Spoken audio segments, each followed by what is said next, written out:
Well, the All-Star break has come and gone, and so under the watchful eye of William Penn and Steve Carlton, the Padres will open up the second half in Philadelphia to take on the Philadelphia Phillies. It is game one of a three-game weekend series. Will Myers getting ready to go. He has had an outstanding July so far. In fact, one of the best Julys any Padre has ever had, at least about midway through the month. And Rhys Hoskins, fresh off his home run derby appearance down the road in Washington this past week, is in action for the Phillies here tonight, their RBI leader in 2018. Hi, everybody, and welcome to the broadcast booth with Mark Sweeney. I'm Jesse Agler, and, well, it was not the most quiet couple of days off in Padre land. Very big trade has been made. A few days off, and then a big trade of Brad Hand. The waiver claim Brad Hand from the Miami Marlins, and then he starts working out where the Padres had a two-time All-Star and one of the most dominating relievers in the game of baseball. Now, that being said, Adam Cimber is also with that deal, and that was a success story coming out of spring training. He was very much needed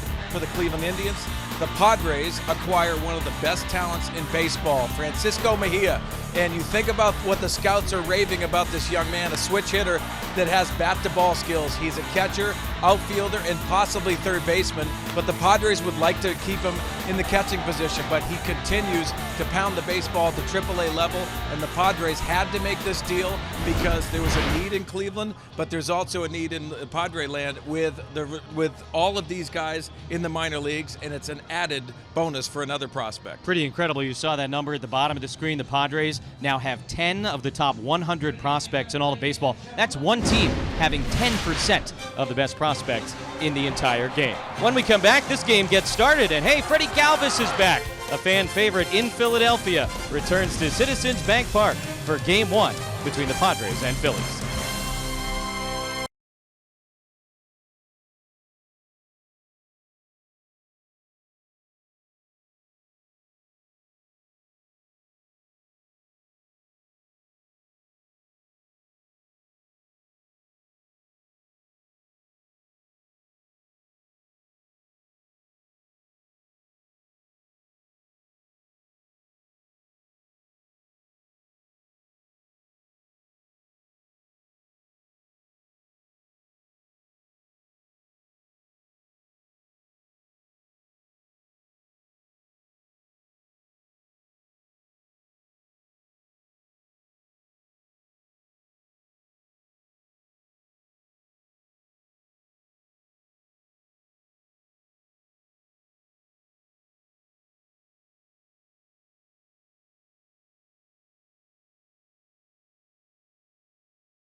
Jake Arrieta.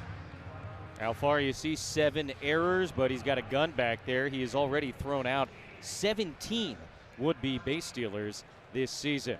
So ready to go in the second half. Padres and the Philadelphia Phillies. Travis Jankowski returns home-ish from Pennsylvania. Travis from Lancaster.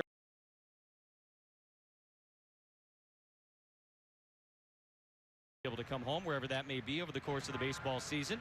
And the second half is underway as Jankowski shows bunt, takes upstairs, and you were talking about it with Arrieta. This is not the Jake Arrieta of 2015 with the crazy low ERA and all the strikeouts pitching for the Cubs.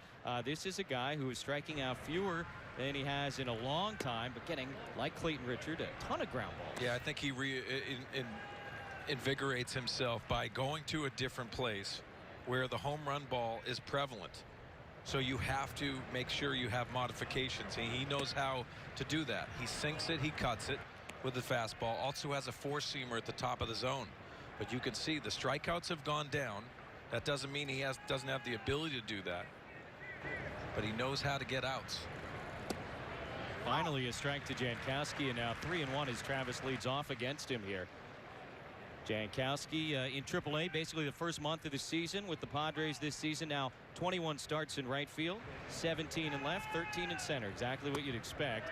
And you get plenty of that as well. Getting on base to start the game. He's done that better than any other Padre this season out of the leadoff position. And he draws the walk against Arrieta. And we'll see here.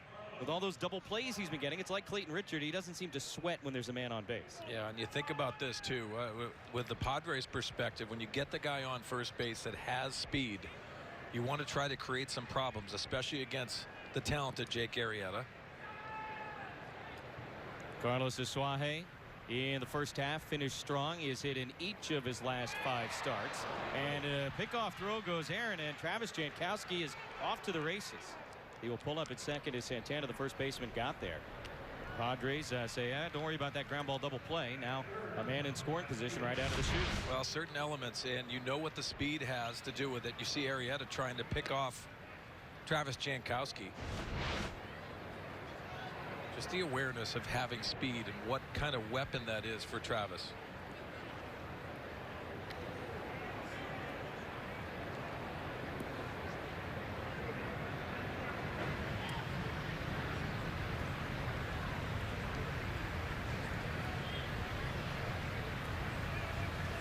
First one to Asuaje is a strike, and there's that sinker from Arrieta. I mean, he's throwing that pitch now with a regularity that we haven't seen from Jake Arrieta. And you said he's going to a ballpark here that plays pretty small. Also, who knows? He's 32 years old now, and it's just one of those things that the good ones do. They adjust. They kind of change the way they handle things as the career goes on. Bunt attempt foul. Phillies not surprised by that. They were pinching in at the corners, but now 0-2 on Asuaje. Well, 2015 Cy Young Award winner is Jake Arrieta, so that was a dominating year for him. He took it to another level for the Chicago Cubs. You can see the pitch usage. The fastball is prevalent because it hits four-seamer and two-seamer, but also has that slider and cutter to go along with the big curveball for strikeouts.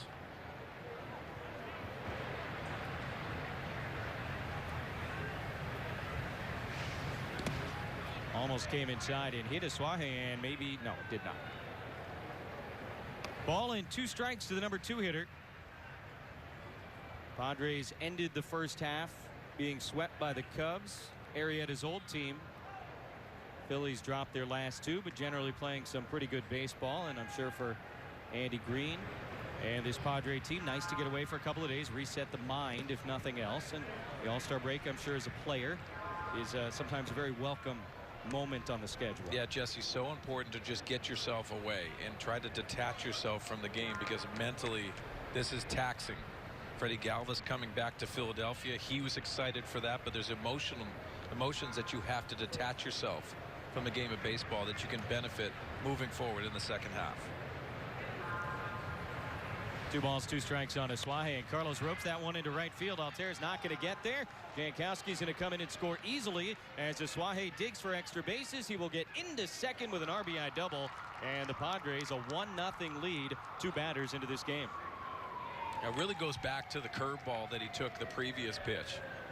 Because the reason for that, when you take a good strikeout pitch, you have the opportunity to get that mistake. Jake Arrieta, the two-seamer, seeps into the middle of the plate. Carlos Asuaje drills this to right field for the RBI.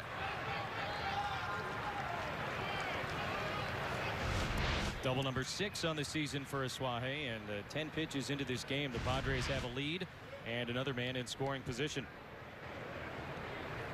Now Will Myers. Will went into the break having reached safely in 8 of his last 9 games, and really the whole month of July, it's kind of the Will Myers we always hoped we'd see. Yeah, off the disabled list, struggled for the first few games and then hit the ground running. In Arizona, he put on an absolute show, and he continued that on the homestand. 64 games missed in the first half, 2 different trips to the disabled list, an arm injury, an oblique injury. But looking to finish the back half of 2018 strong, build some momentum for next year. And it's psychological momentum as much as anything else. You know what, some of the things too, Jesse, to watch in this game is, especially with Jake Arrieta, he relies on his breaking stuff and the feel for it. How much feel he has, because this is an extended break for the pitchers. I don't think the pitchers love that because they're so into that routine. But watch the off-speed pitches tonight to see if they have something to do with this game. Myers off the handle, floats that one out into left field. Asuaje got a good read. He's going to come in and score, and it is 2-0 San Diego here in the first inning. Shortstop Kingery tried to deke Asuaje, acting like he had a play on that one, but Will did his part. Asuaje did his, and a couple of runs in here before Arrieta even records an out. Yeah, Will actually gets jammed on this pitch. See the two-seamer really working inside the barrel. But this is perfectly floated over the shortstop's head into left field for another RBI for this Padre offense. It really has gotten off to a very good start against a talented pitcher. Now Eric Hosmer. Couple of hits on Sunday against the Cubs, hoping, I'm sure, that that's the start of a hot streak. Goes after the first pitch, hits it into the left center field gap. Herrera and Hoskins both there. The left fielder Hoskins will make the catch, and that is the first out of this game. Seen a lot of that from Eric this year, both with success and without, going after the first pitch. 3 of his 9 home runs this season have come on the first pitch. Well, you talked about a mental rest. I think Eric Hosmer needed to get away, and obviously he loves playing the game of baseball, and he's always in the lineup. But getting away, fresh new haircut, it's looking good. You too, right? Fresh new haircut every day. Here's Christian Villanueva. More home runs, more RBIs than any Padre rookie ever before the All-Star break. Added to both of those totals on Sunday against the Cubs. Myers takes off. Ball goes to the backstop, and Will now is perfect. 5 for 5, trying to steal bases this year. Boy, Padres are not sitting around and waiting to ground into a double play against Arrieta here in the first. And you probably think about the message being sent by Andy Green and his staff. Let's get after it tonight. It's been a good start for the offense for the Padres.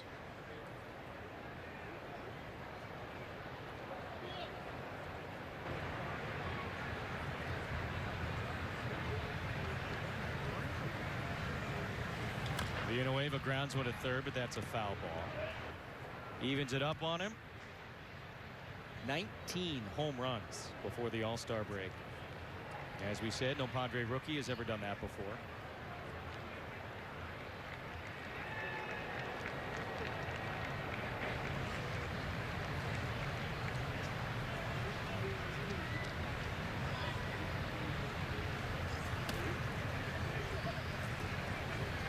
Could be one of those situations when you got a big name pitcher out there. If you're going to get to him early, and the Padres have. Yeah, because most of these guys that have that resume get better and better as the game goes along.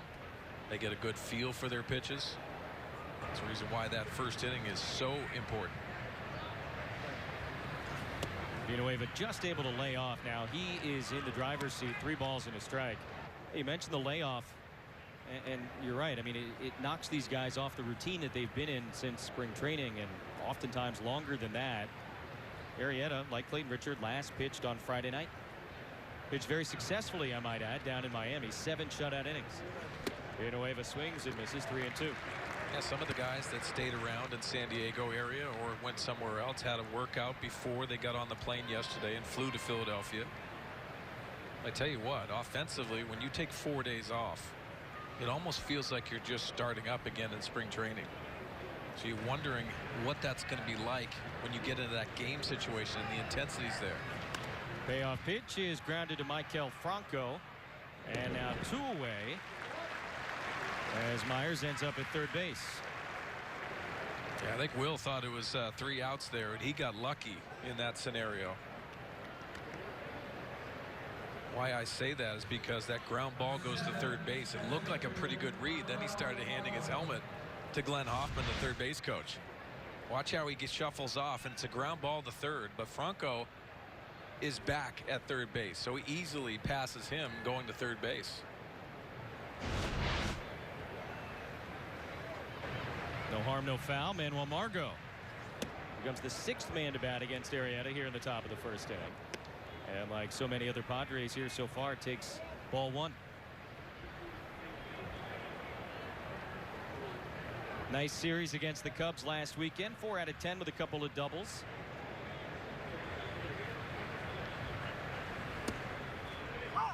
Nasty from Arrieta, 1-1. Yeah, that's that little slider. You see 88, 89 miles an hour.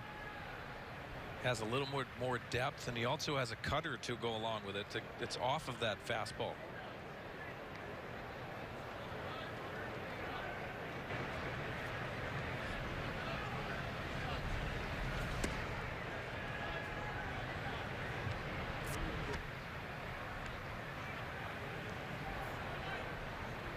Margot all year has had great numbers with runners in scoring position, 2 outs or otherwise. Even when his overall numbers were way down earlier in the year, he still seemed to be coming through in those spots. Trying to do so again here.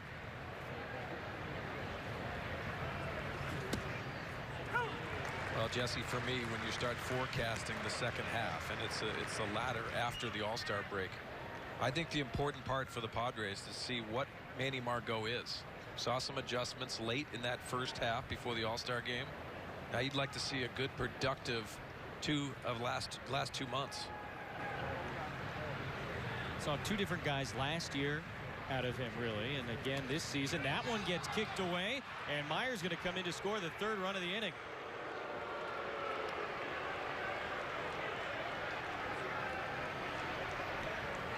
Well, that's when you look back at Will Myers, and advancing to third base is pretty important. The secondary stuff is off for Jake Arrieta, especially that curveball. Alfaro not being able to play it in front and easily scoring is Will Myers. So Arrieta in this first inning has committed an error. He has now thrown a wild pitch that brings a run home. And the Padres have scored 3 times against the big ticket free agent item. Payoff pitch to Margot outside, and that is now the 2nd walk of the inning that he has issued, and some impatience here from the patrons at Citizens Bank Park. Arrieta signed a big deal into spring training. It was the 2nd week of March. Freddie Galvis. It's a nice ovation.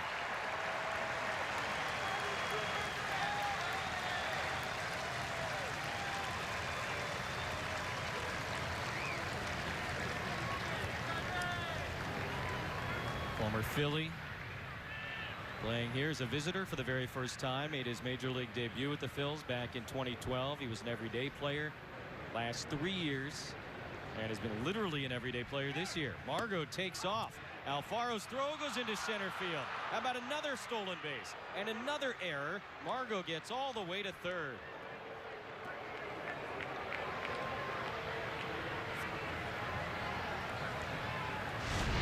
Well, again, aggressiveness from Andy Green's offense. Not only just with swinging the bat, it's on the bases. I love this. Setting the tone early in a series, and especially coming out of the break, is so important for the Padres. So now Galvis with a runner on third, 2 outs. He is one of the best bunters in the National League. They know that here. No element of surprise. And 1-1. Phillies have allowed more stolen bases this year than any other team in the National League outside of the Mets. Alfaro's thrown a lot of guys out, but he has had a lot of opportunity to do so, and Padres have taken a couple of bags here in the first inning tonight. And sometimes that has a lot to do with the pitchers and how they hold runners, as we see early action in the Phillies bullpen. Austin Davis. 30 pitches is a lot.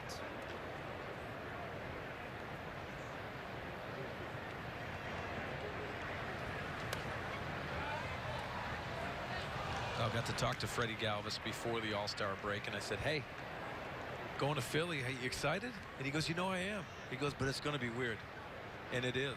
When you go back to that team that you spent so many years with, 3 very productive starting shortstop years for Freddie Galvis, and loved around here in Philadelphia. Galvis ropes one into center field, but Herrera will not be able to make the catch. Short hopped into his glove. 4-0 Padres. And Freddie makes him pay in his first at bat back. Awkward route by Odubel Herrera out in center field. Looked like he was going to get there and then didn't. Well, Freddie Galvis gets this cutter that's right over the middle of the plate. I absolutely love it. I thought, to your point, had an opportunity to catch this ball, and Herrera does not. Plays that into a single, in my opinion. With a big single at that for Freddie Galvis and the Padres. Not a clean top of the first for Philadelphia. Not for Arrieta, not for Alfaro. Now not for Herrera, and Rick Kranitz, the pitching coach, is out there. 4 runs in the first, and there's been a little bit of the story with Arrieta this year. Every season, right, in every rotation, there's a guy that gets the bad luck, they say, and a lot of unearned runs on Arrieta's ledger this year. But much of what has happened so far tonight has been his own doing, including his own error on the pickoff attempt to Jankowski that kind of got things rolling. Now the number 8 hitter will bat in the top of the first inning, Austin Hedges.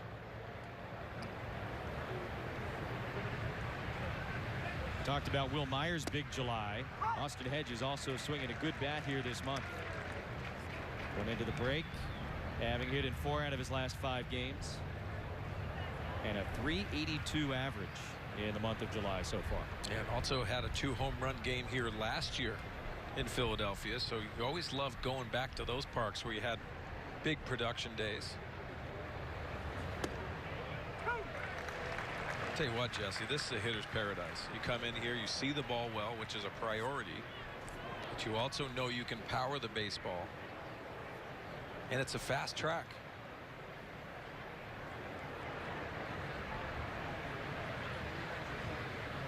Pitch number 35 coming for Jake Arrieta here in the top of the first inning. Galvis is running, and the pitch is grounded to shortstop. Kingery's got it. And finally, for the Phillies, the inning comes to a close. But the Padres put up a crooked number against Jake Arrieta in the top of the first. Carlos Asuaje, an RBI double to bring home Jankowski. Will Myers followed him with a hit of his own. 4-0 Padres in the first.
Freddie Galvis. From his backside to second for the force out. Freddie Galvis with a pretty spectacular play. Padres put up a 4 spot in the top of the first inning, thanks in part to Freddie Galvis, who has made his return to Philadelphia. Padres defense brought to you by Nissan. And you see the great fielding percentage the last couple of years by Freddie at shortstop. You got Myers, Margot, Jankowski, all the speed in the outfield. Suaje up the middle with Galvis, Villanueva, Hosmer at the corners, Austin Hedges doing the catching. We've seen all of these guys so far at the bat, with the exception of the starting pitcher, Clayton Richard, because the Padres sent 8 men up against Jake Arrieta in the top of the first inning. He threw 35 pitches, only 19 of which were strikes. Cesar Hernandez will lead off, and he takes a strike from Clayton Richard. Well, like Arrieta, Richard is a ground ball machine, even more so, really. And we have seen it time and time again the last couple of years out of Clayton. It's an amazing thing to watch. Hernandez has got very good speed, a lot of infield hits, a lot of bunt hits, something to be aware of. And what do you know? He chops one straight through, a ground ball base hit to lead it off in the bottom of the first inning. So a lead single by Cesar Hernandez, Phillies lineup. The rest of it brought to you by your San Diego County Ford dealers. Reese Hoskins coming up next. Odubel Herrera, the center fielder. Carlos Santana, second to the National League in walks. Franco, Altair, Kingery. Catcher Alfaro has already factored into this game defensively. And Jake Arrieta, Silver Slugger a couple of years ago, will bat 9th. You enjoy the home run derby? I loved it, and especially this young man. This is a guy that the Philadelphia Phillies are very excited about. Still going through some growing pains, as you can see, but has that home run power, and I think he has an it factor. And I think it was on showcase in the home run derby. Why I say that is when you start hearing him talk about the game, it's always about everybody else. I think that's what you need to have, especially for a young player. Obviously, he has shown his power in his young career.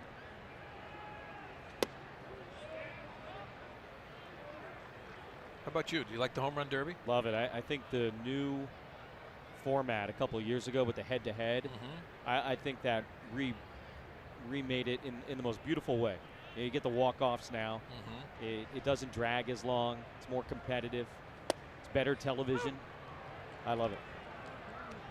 And you get to see these guys just put on a show. That's what it should be. It's an exhibition. It's fun. And you get to see a lot of balls hit to places in these ballparks where normally it doesn't go. Yeah, I think the one thing that bothered me about it is that 7 of the 8 guys were first-timers. I'd like to see the guys that are the stars of the game want to embrace that. But I totally understand it, because there's been some guys that have performed in that and won and gone on to slump in the second half. So that's always in their mind.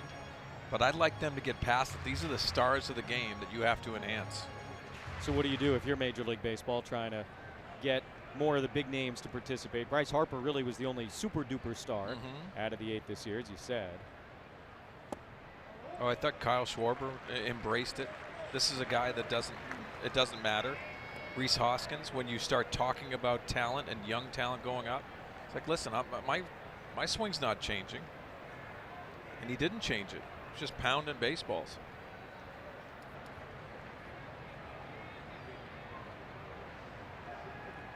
Hernandez not running on 3 and 2. Hoskins stays alive. So he was the number 8 seed, which was the last seed, and he took out Jesus Aguilar in the first round before succumbing to the aforementioned Kyle Schwarber in round number 2. Well, Hoskins had a temperament for the home run derby, and then you see Schwarber's moment. He ends up losing to Bryce Harper on an epic final. I thought Hoskins and the Phillies have to be very excited for this young man. Draws a walk here. He sees a ton of pitches. And 2 on, nobody out for the Phillies in the first. Time now for the scouting report, brought to you by GMC. And for Clayton Richard, has a lot to do with the 2-ball. As you mentioned, Jesse, 19 double play balls has helped him, especially with the walks. And feel for secondary. We saw Jake Arrieta struggle with it the first inning. See what that secondary stuff is for Clayton Richard. That's always being an issue when you have a long layoff. Odubel Herrera, leading hitter on this team, although he has not had the greatest month of his career. Hoskins and Hernandez take their leads. Goes after the first one and fouls it out of play. So he hit a 5 home run game last month. I mean, excuse me, 5 straight games with a home run. Very different. And that's a heck of an accomplishment. We've seen guys, have 2 or 3 or 4 in a row and you get excited. 5 straight games with a home run. Since then, his batting average has dropped from 308 down to where it is now, 275. Yeah, 2 stretches where he's been 0 for 22. 2 separate stretches. And that's too long for a talent of Herrera. 1 strike pitch is over Richard. Asuaje will have only 1 play. And they just get him at first base.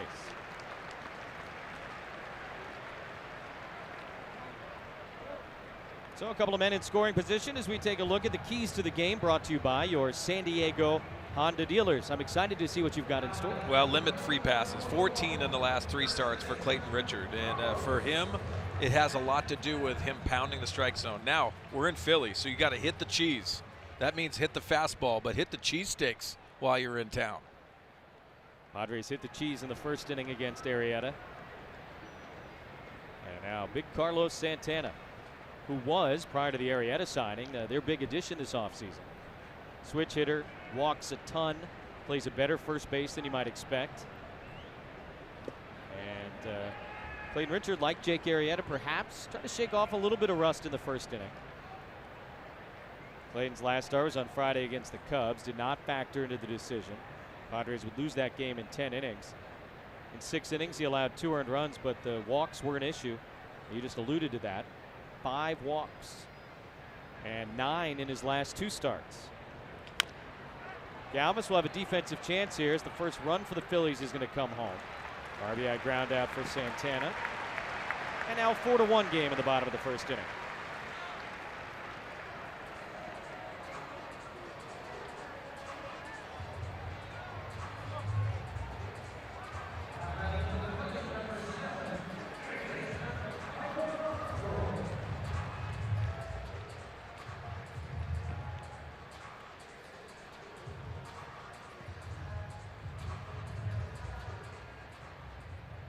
Third baseman Maikel Franco. 13 home runs on the year. He's had more than 20 each of the last 2 years. How about this? The first Philly third baseman to have back-to-back 20-homer seasons since Scott Rowland did it every year from 97 to 01. Hey, look at this young man, too. I don't think he's reached his potential, and you're wondering why not at this point, because he's had opportunities. He shows flashes of brilliance, but he also has some lapses mentally, in my opinion, that really minimize his talent.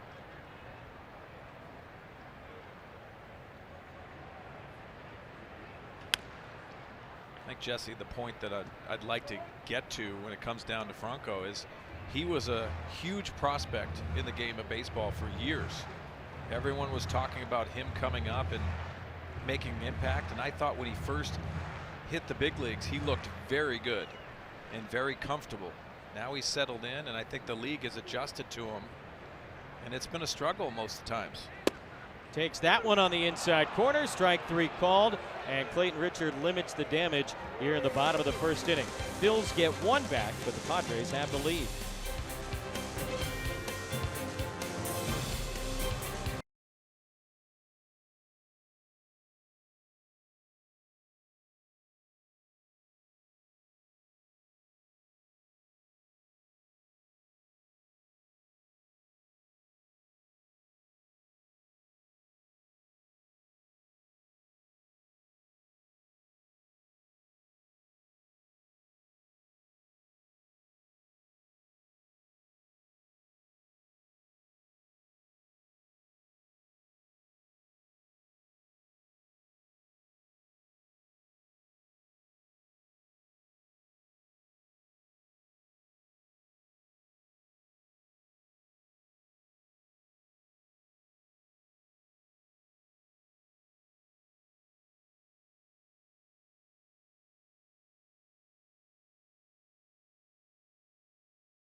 guys up the middle. You know, you can definitely never have too much catching.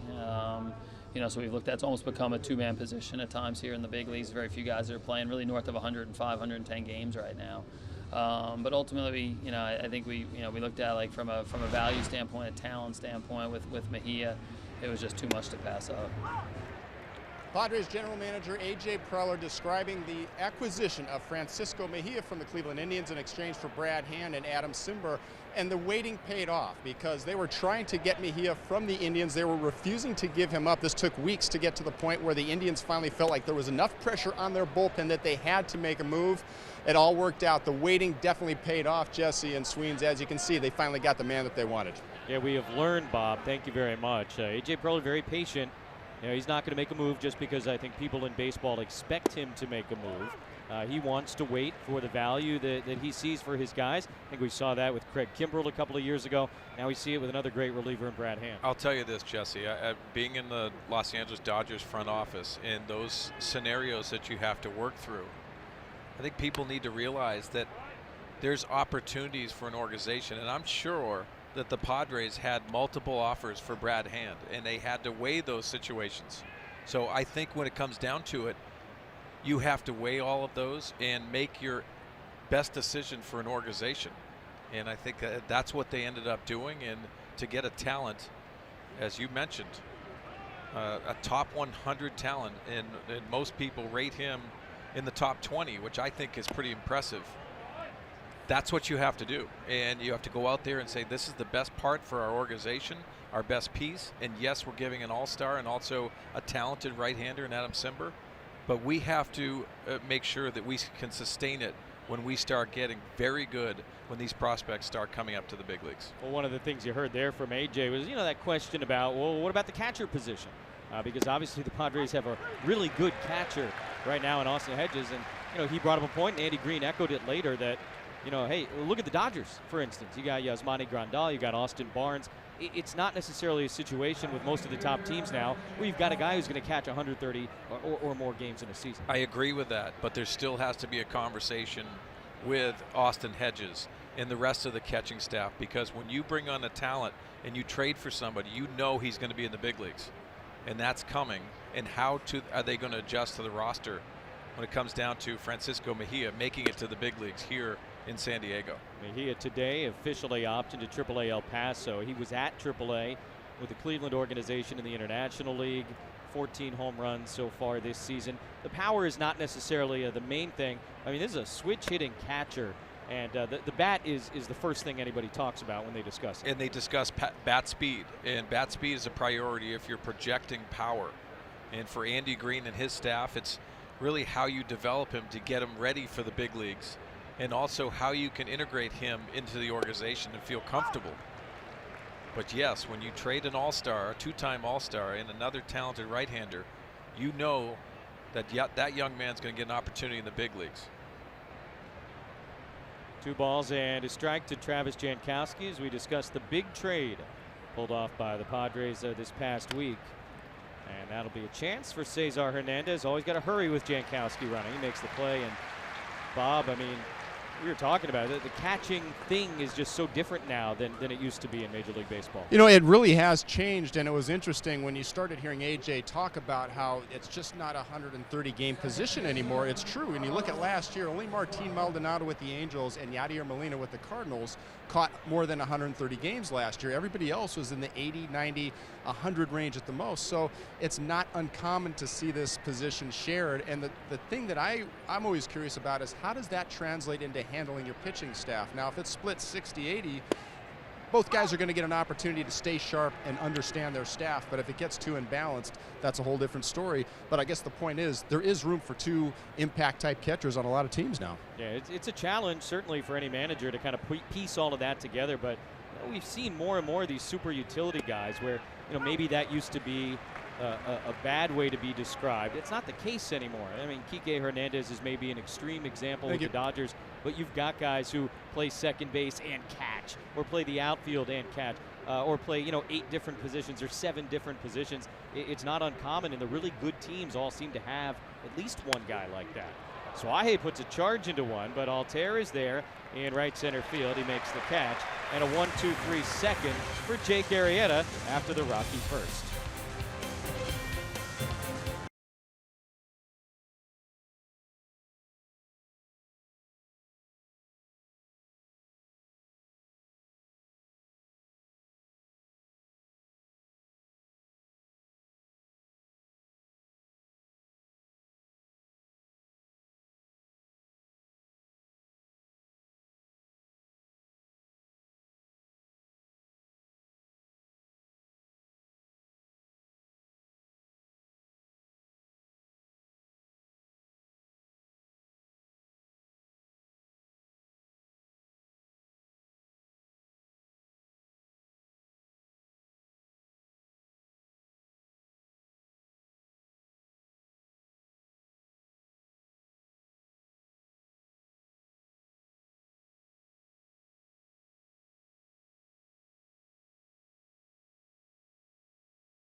The 4-1 lead, and time now for our Valley View Casino trivia question. 3 players, Mark, 3, have appeared in at least 200 games for both of these teams. Name one of them. Oh, so they're making it a little easier on us. Aaron Altair to lead off here against Clayton Richard. You don't have to name them all to get credit for having a right answer. You need name I think only I know one. one. That's all I got. The other 2? If they asked us to have 2, Be in trouble. I'd be in trouble. One is easy because we saw him about 10 minutes before the game started. Yes. That's a hint. And we don't normally see him. I like where you're going there. Altair way out in front. Well, for Clayton Richard, what you have to watch for when he is locked in is that glove side command. Saw it late in that first inning. Quick work, and now 2 strikeouts for Richard. And the Padre trade, not the only trade, by the way, to take place these last couple of days.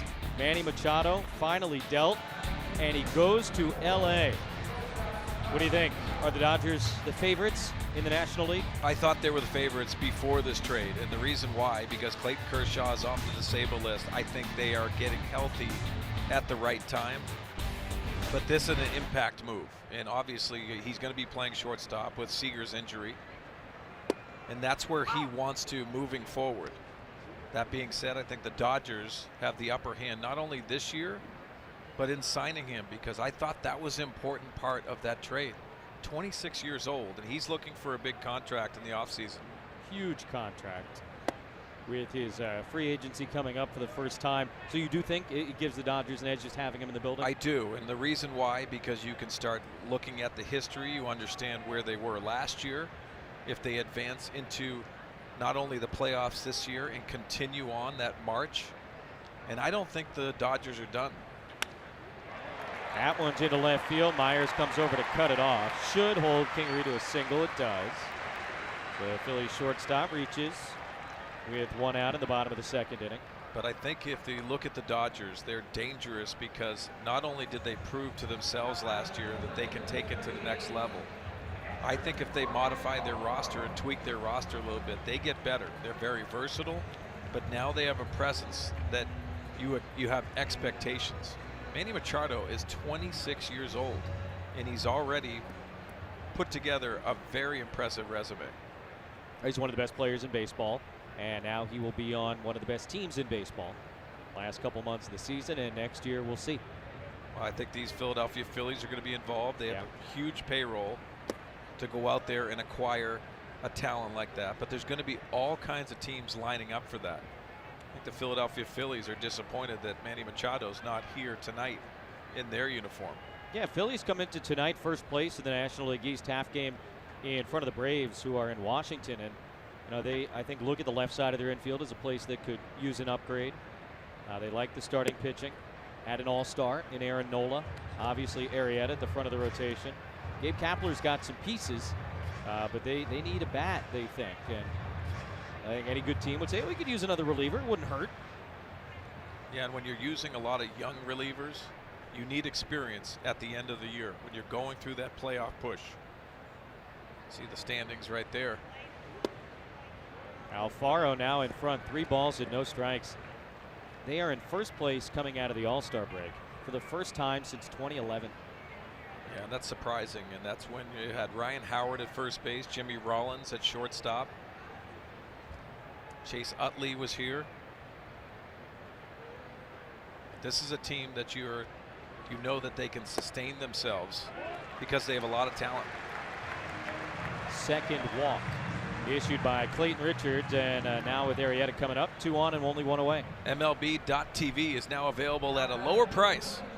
For $82.99, watch every outer market regular season game live or on demand. Your subscription includes MLB At Bat Premium, allowing you to watch live baseball on your favorite supported devices. Blackout and other restrictions apply. Visit MLB.TV to take advantage of this special offer. Jake Arrieta needs no batting gloves. And another ball by Richard. You're talking about the command and glove side for Clayton, everything like that. I mean, the walks, they've definitely been up the last few starts. Yeah, and I think command, part of it, and after the adjustment that he made, he had a lot of success through a lot of innings for this Padre team. But the command of the fastball really has wavered a little bit, but also the secondary pitches, when you don't set it up very well,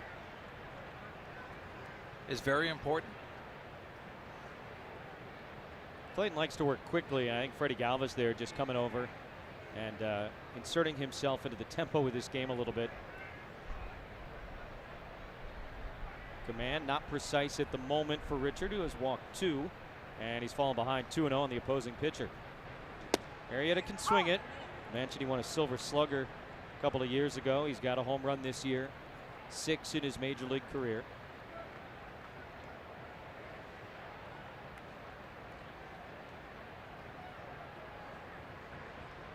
He has shown no interest in bunting whatsoever at any point in this at bat, and now 3 balls and a strike.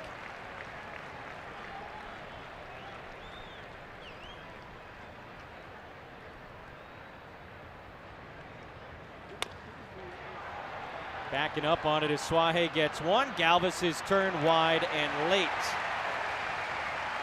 There'll be runners on the corners now with 2 away. And top of the order, Cesar Hernandez.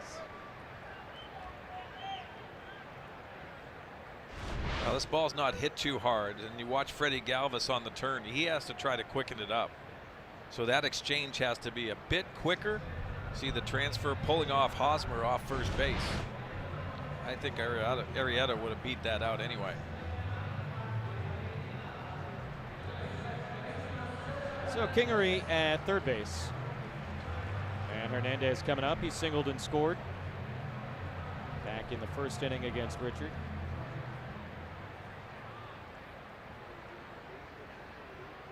That was one of those 2 where a few years back when you still had the neighborhood play, shortstop can cheat a little bit longer, maybe get off the throw. Yeah, wipe that out of the game. I don't like that either. You want the neighborhood play back? Yes. Yeah. I love the artistry of what a shortstop could do. Even the second baseman coming across the bag and not being able to impact that hard slide into second base. I think an easy resolution would have been if it's a dirty slide, the umpires have ability to kick that player out and suspend him for the rest of the way. Freddie Galvis, Ozzie Smith, Omar Vizquel. Talk to those guys. That's what they would love, to just the brilliance around the bag, the footwork, being able to clear yourself, launch yourself over that sliding runner into second base. I miss that stuff.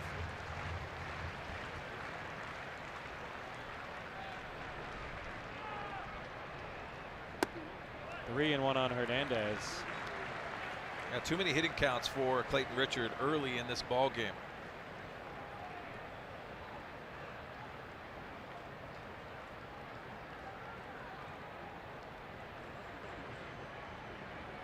And the bases are going to be loaded for their best power hitter. Time for the Kia drive to success. That power hitter is the guy that participated in the home run derby the other night, Rhys Hoskins. And since he made his major league debut last season, look at the home run totals in all of baseball. Only Nolan Arenado has gone deep more. That's the National League, excuse me, not all of baseball. But either way, dangerous guy in a dangerous spot. Yeah, interesting that Kyle Schwarber is on that list with the struggles he went through last year. So Darren Balsley, after Richard has issued 3 walks in the first 2 innings, including 2 here in the second. Trying to straighten things out. Bases loaded, 2 down, and Hoskins, who walked his first time up, coming to the plate.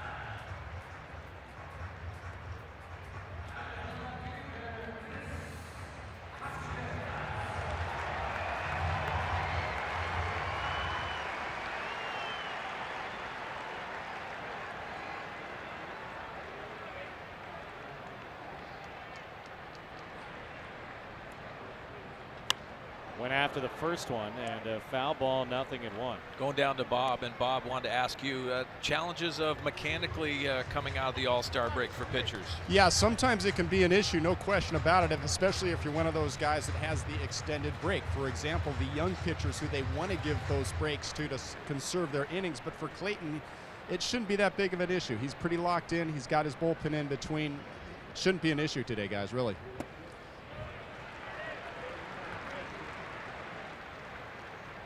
Richard, with the bases loaded this year, has seen opponents go 7 for 12 at the plate.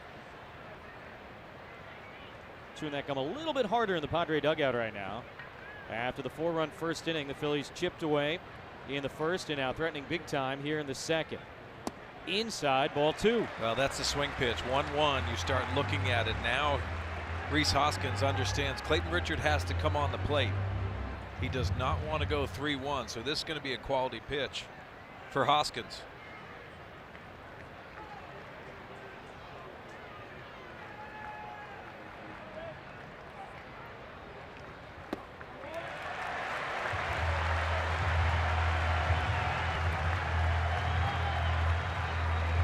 Now, to me, I think Clayton Richard is just falling off to his glove side. Doesn't feel comfortable not driving through Austin Hedges.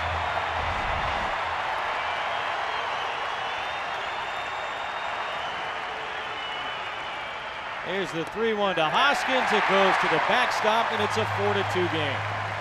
4 walks in 2 innings issued by Clayton Richard here tonight. This one brings home a run.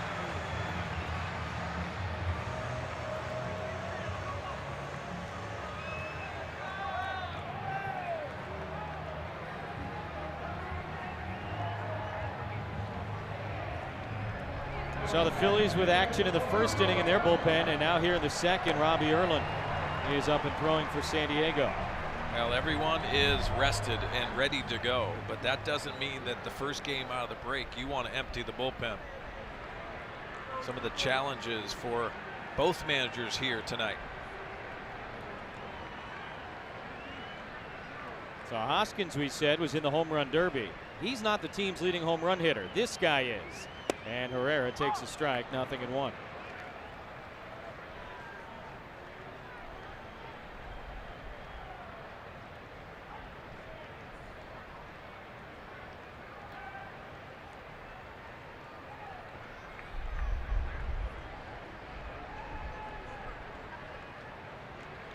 Herrera grounded to second base in his other at bat. That was in the first inning. Now the 7th man to hit here in the second. And you've seen these Philly hitters step out a lot already early in this ball game to try to disrupt that rhythm of Clayton Richard. Hernandez at second, Hoskins at first, and a ground ball over Richard. That will get the other runner home. Arrieta crosses the plate. Behind him, Hernandez. It's a 2-run single, Odubel Herrera. and a one-run game in Philadelphia.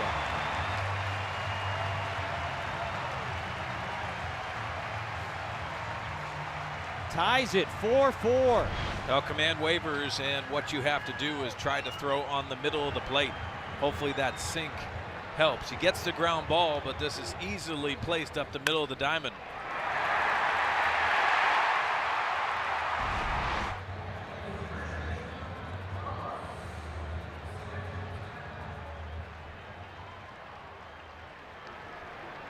Santana will be the 8th man to bat against Richard here in the second. Padres with a 4-run first, now the Phils with a 3-run second.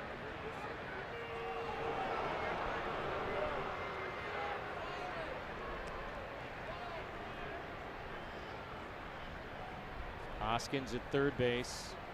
Richard walked him.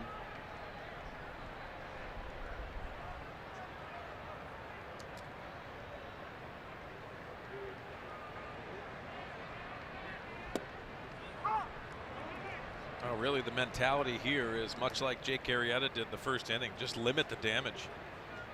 Get out of this inning and hopefully regroup.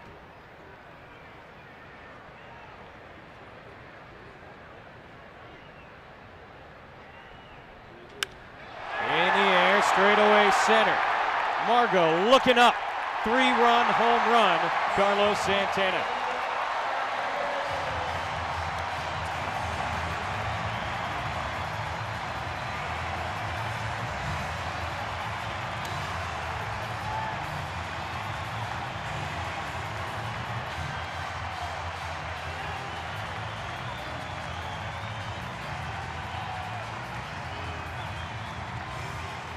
Well, the Philadelphia Phillies went out and got Jake Arrieta. They also went out and got Carlos Santana for exactly this. He did this for the Cleveland Indians. Now he's doing it for the Philadelphia Phillies. Big home run for the Phillies.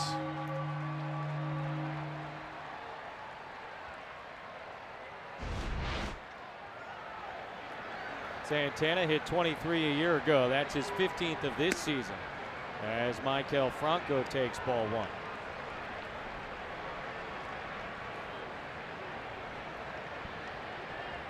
'50th pitch of the night is popped up. Hosmer makes the catch, but the Phillies send 9 to the plate and have a 7-4 lead.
Wow, something in the water today in Major League Baseball. 11 runs in the first 2 innings here, and Matt Carpenter going off at Wrigley this afternoon.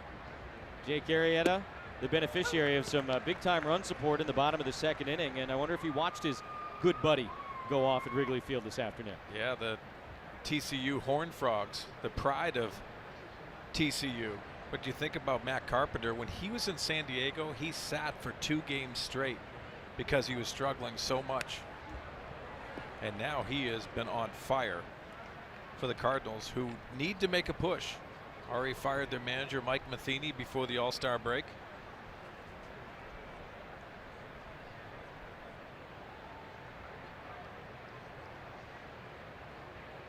Myers more homers this month than anybody else in the National League.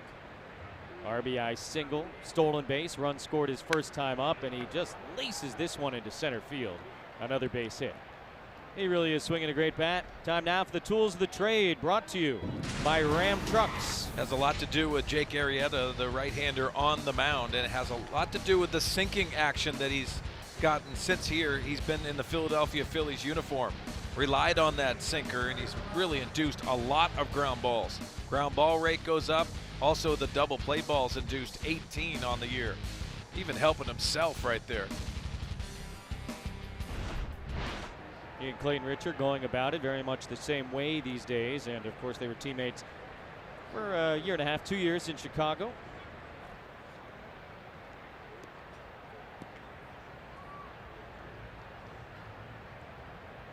You talk about it. I mean, Richard, highest ground ball percentage in all of Major League Baseball. Next in the National League is this guy.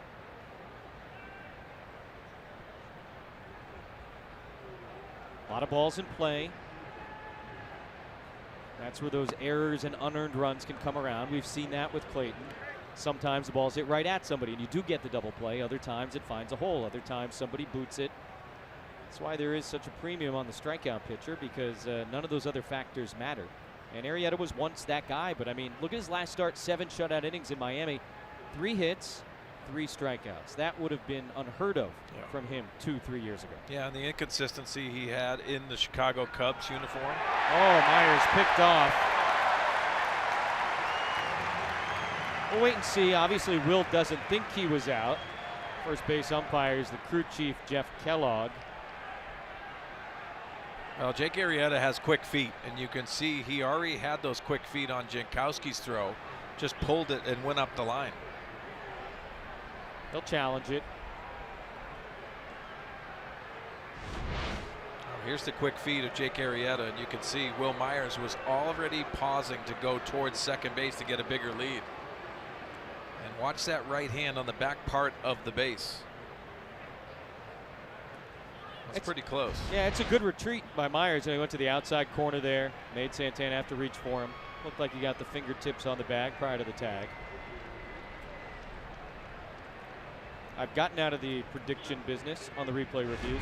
Yeah, I think you have to, and what it comes down to is you see the lead, you see the score, but you don't want to be wrong at the beginning of this game with a replay challenge. I wonder if that's enough information to overturn that play. The call on the field is out.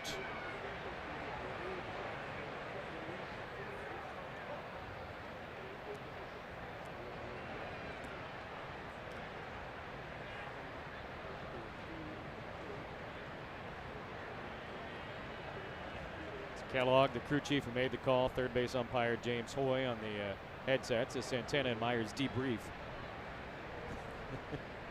What do you think? Are you safe?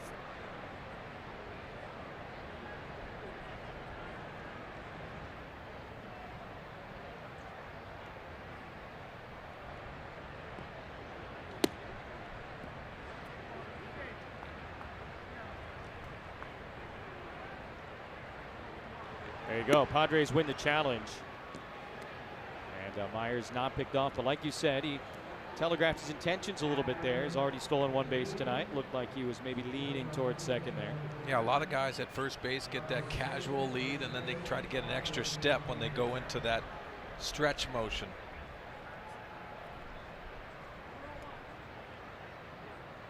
So Hosmer settles back in ahead in the count. Eric flew out to left field in his first at bat. Loves to hit the ball the other way, as we know. 1-1.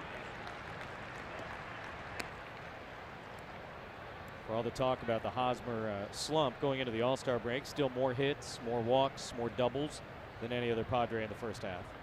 Well, I think for Eric Hosmer to be successful, do exactly what he did his first at bat, that left center gap. To me, that's when he is at his best. When he lets the ball travel, hits the ball the other way.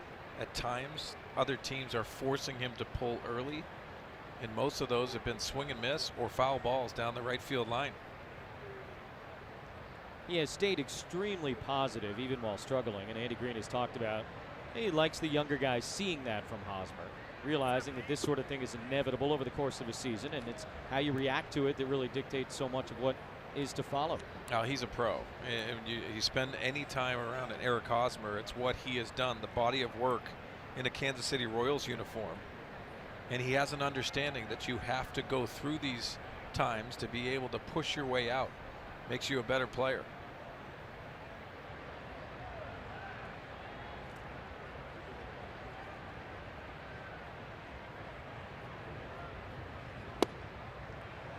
You know what, Jesse? Every hitter, especially the very good ones, and I put him in that category, that they continue to get better and better as their career evolves because of experience, but also they want to limit those long, tough stretches, and they want to extend the hot ones. And when you think about the good players in the game and the elite players, that's what they do. Hard hit right at Hernandez, double play.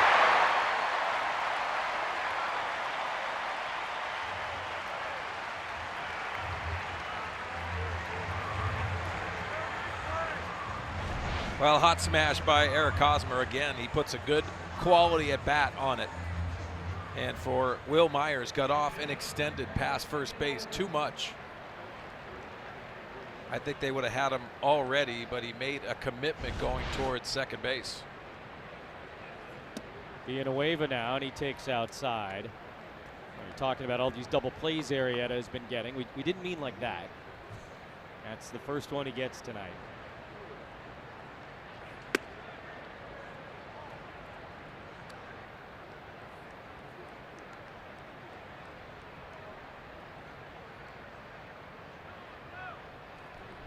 Villanueva grounded to third in his first at bat. Ahead here, 2 balls and no strikes.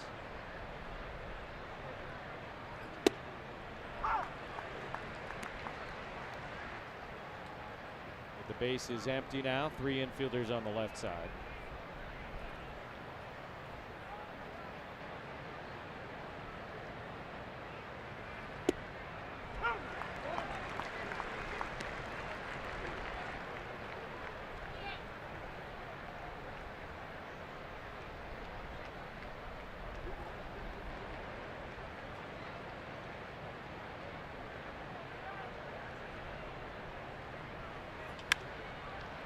Reached for, trying to find the gap out in right center, but Herrera gets there.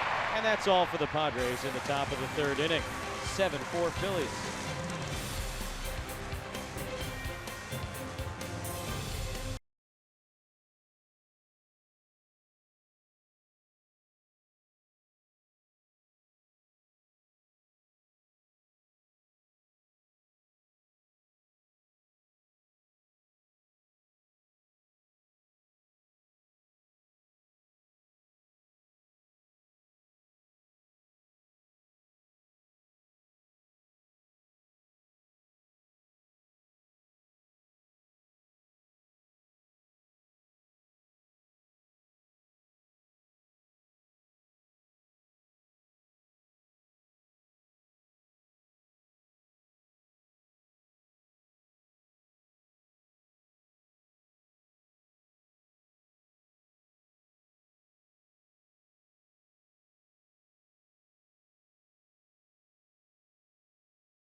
Phillies a 7-4 lead going to the bottom of the third inning, and time now to answer our Valley View Casino trivia question. 3 players have appeared in at least 200 games for both of these teams. You only have to name one. We had one.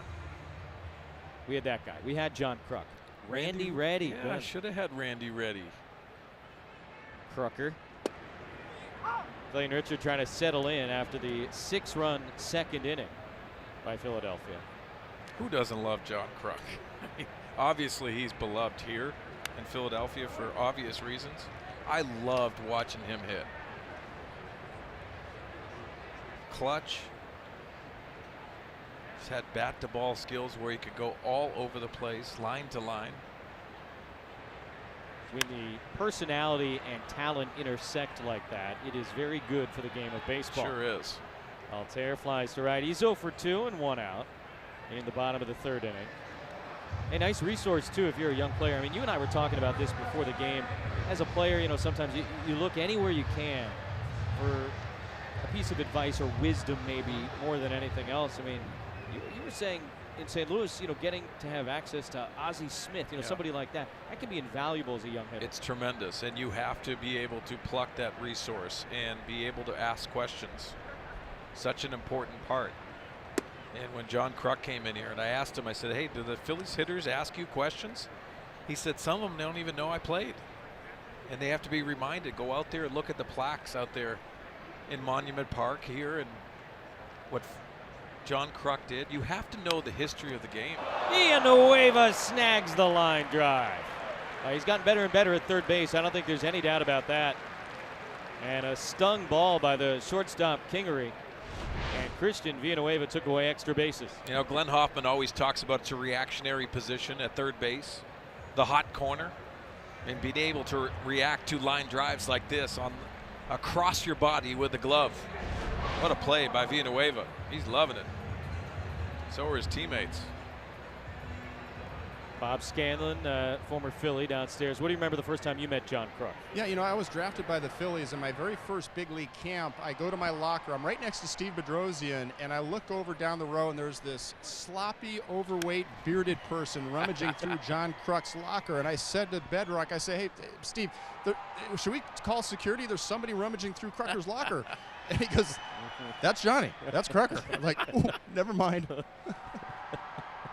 So you're saying he didn't look the part, Bob? That was not what I was expecting out of the big leaguer in my first big league camp, guys.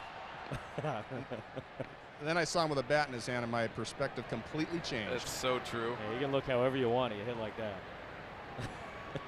Should we call security? How'd this guy get in here? I'll tell you what, though, he was sort of the breath of fresh air, the levity, the jokester in that clubhouse of a bunch of really intense guys with Darren Daltons and Lenny Dykstras and David Hollandses and those types of guys. Yeah, as you know, Scan, the successful teams have a good blend in that chemistry. You have to have different personalities to be successful, in my opinion. And he was definitely the Falstaff of that ball club. Hedges and Richard having a little bit of trouble getting on the same page here with the catcher Alfaro at the plate. That in and of itself unusual. Hedges does not like to go visit Clayton. Or another way, Clayton does not like Hedges to come visit him, and so they sort of work it out non-verbally. Talked to Austin about that earlier this year. He says, I don't really go to see him. He doesn't want to see me. They talk in between innings, before the game obviously, but not much on the mound. And Richard continuing to not look like his sharpest self. The 7 runs obviously jump off the page.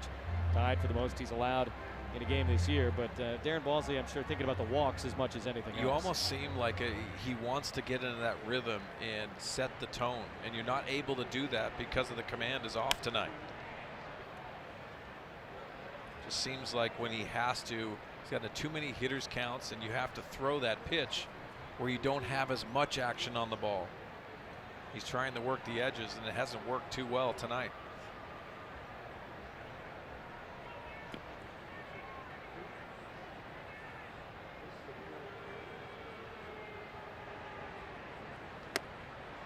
Alfaro goes down swinging, and a much needed 1-2-3 third inning for Clayton Richard, who's got 3 strikeouts on the night.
combined for 11 runs in the first 3 innings of this game. And I guess you never quite know what to expect, Mark Sweeney, when you pop back from the All-Star break. You can have pitchers who maybe aren't as sharp as they were going into the break. I'm sure for hitters as well, timing, that kind of stuff, that can be a little bit of a challenge at times. Yeah, it does. And you also have to get into that groove. It's almost like starting the season over for a lot of these guys, but also it's the final push. The last 2 months of the season, we're starting to get into August after next week, and that's going to be the impressing time because you're evaluated so much. And like we said earlier in the first at bat for Manny Margot, I think it's an important 2 months for Manny Margot. It was a productive first turn at bat. Certainly he walked, stole a base, went to third on the air, came in and scored. And we were kind of talking about it then. I mean, last year Margot in the second half was a different guy. There was more power, more balls hit in the air. This year we've already sort of seen 2 different versions of him. And it seems to me this is just kind of a young guy finding his way in the big leagues. Yeah, sophomore year, there's adjustments that you have to make. But for Manny Margot, for me to evaluate him, I'd like to see him at the leadoff position and earn that, because I think he's slipped out of that position.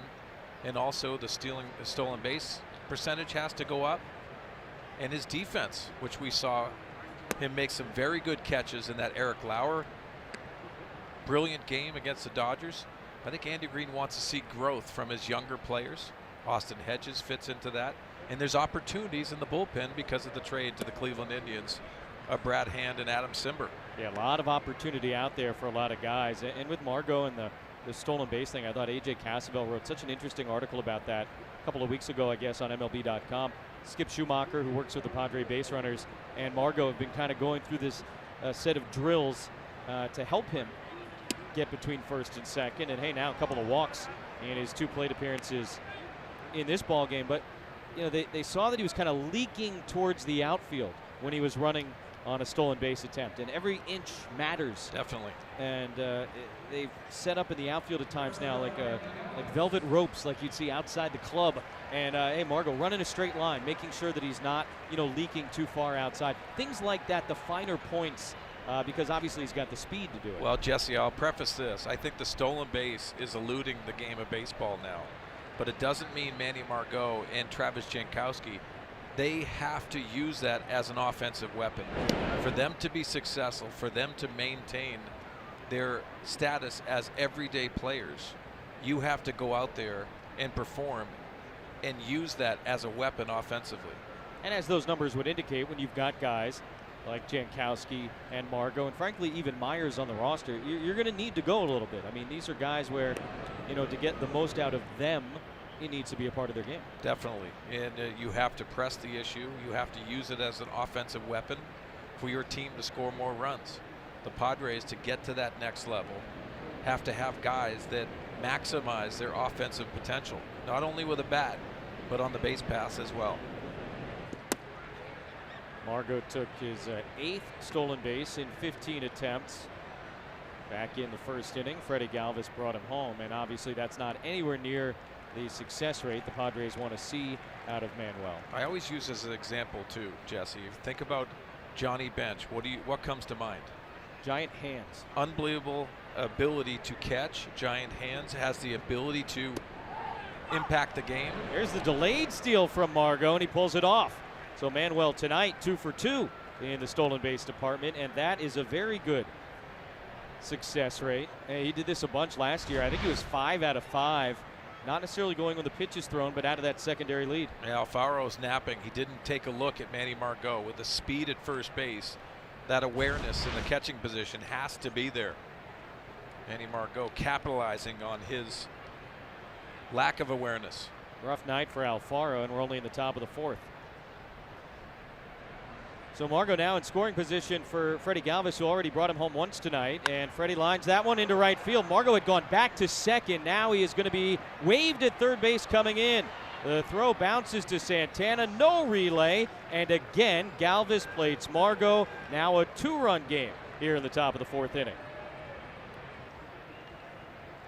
Oh, Freddie Galvis coming back to Philadelphia. That's got to feel really good against his former club. Slashing this past Santana, but you watch Manny Margot, and this is a good running exhibition of Manny. He freezes on the line drive, And then because of the awareness of Glenn Hoffman at third base, he wheels him home. It's good base running by Manny Margot, doing the right things fundamentally. Thought for a moment Hoffy was going to hold him at third base, but Alter's throw certainly proved they made the right decision. And now a 2-run game with nobody out in the 4th inning. Austin Hedges, number 8 hitter, takes a strike from Arrieta. Well, I want to go back to why I said Johnny Bench, because Johnny Bench was known for his catching, but he was also known for his base running. And you don't have to be that fast guy to impact it. You have to have awareness on the base pass. Paul Goldschmidt comes to mind in this era. You have to have the ability to be smart in taking extra bases and using your athletic ability. I think that's what they would like to see from these young Padres that can impact on the base paths. One catcher at the plate, another in the on-deck circle, potential pinch hitter Rafi Lopez. Andy Green and the Padres trying to strike here offensively. 3 catchers on the current roster, as was the case going into the break. A.J. Ellis, of course, and Robert Stock back today from AAA, filling in one of those 2 roster spots that the Padres had opened up with the trade. Stock and Colton Brewer are here, and that is just off the plate. 1-2 to Hedges.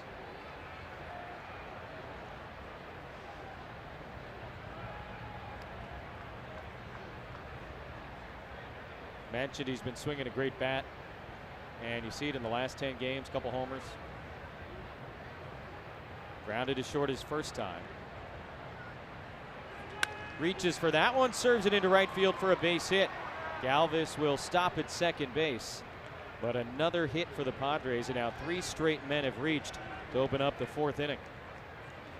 Well, these starting pitchers have not been sharp, but you got to credit Austin Hedges. You see the slider down and away, and 2-strike hitting, being able to commit and extending that barrel through the baseball. It's nice hitting with 2 strikes, and that continues the effort. Pitching coach Rick Kranitz arrives on the scene. Second time he's gone out there to visit with Arrieta, who's now thrown 75 pitches and in some trouble here in the 4th inning. Padres have already gotten 1 run, and they got runners on first and second, nobody out. Rafi Lopez coming up. And for the second time tonight, we see Austin Davis, the lefty, throwing in the Philadelphia bullpen. Well, the mentality offensively is this is very similar to a Coors Field effect that we see in the NL West. Just a nice hitter's paradise, so no lead is safe.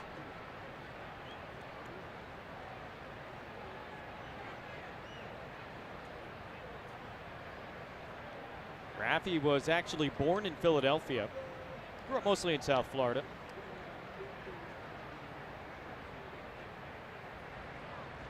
But in a way a homecoming, and he swings and misses. 0-1. Oh, big curveball to start off this at bat. Pinch hitters usually looking for that dead red, that fastball, the cheese. Steak. Nice.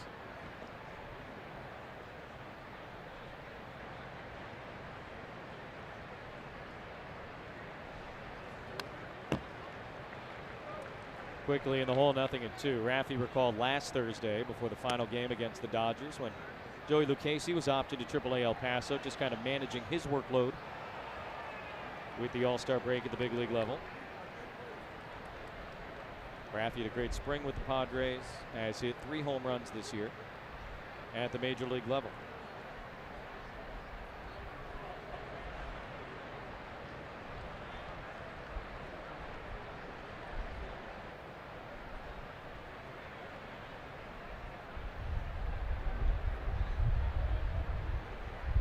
Arrieta in his last 3 starts, 2-0 with a 1.89 ERA.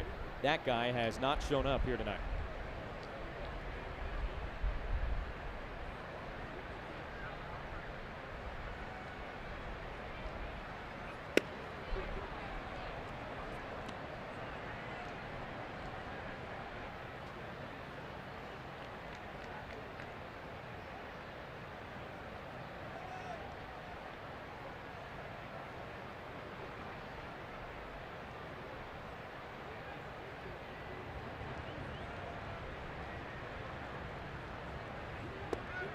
Curveball misses. 2-2 to Lopez, who was behind in the count. No balls and 2 strikes. Raffy signed as a minor league free agent at the end of November. Last year, AA, AAA, and with the Blue Jays in Toronto. Previous big league time with the Reds and the Cubs.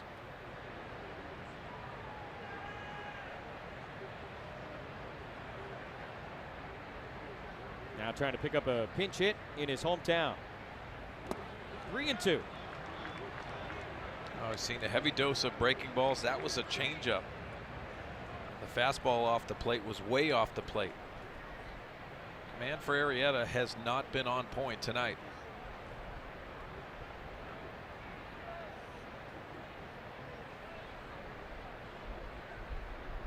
Third time he's gone to a full count in this game.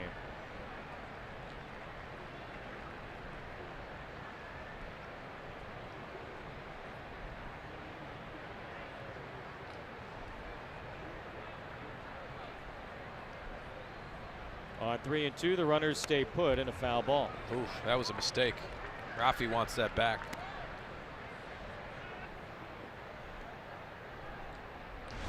Start looking at this fastball elevated. That barrel just below that ball. Good swing by Raffy.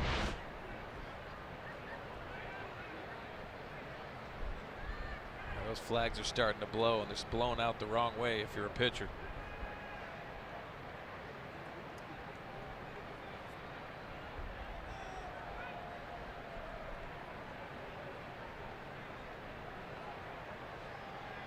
Nice crowd here tonight. The Phillies have not been drawing well. I think there was a little bit of skepticism and bad weather at the beginning of the season about what they were going to look like. But hey, you go into the All-Star break, first place in the division. They'll come around. Another 3-2 pitch, and Lopez swings and misses. Only the second strikeout of the night for Jake Arrieta, and that is only the first out here in the 4th. Heavy dose of secondary stuff to Lopez. This is a slider. A hittable slider over the middle of the plate. Raffy gets underneath it.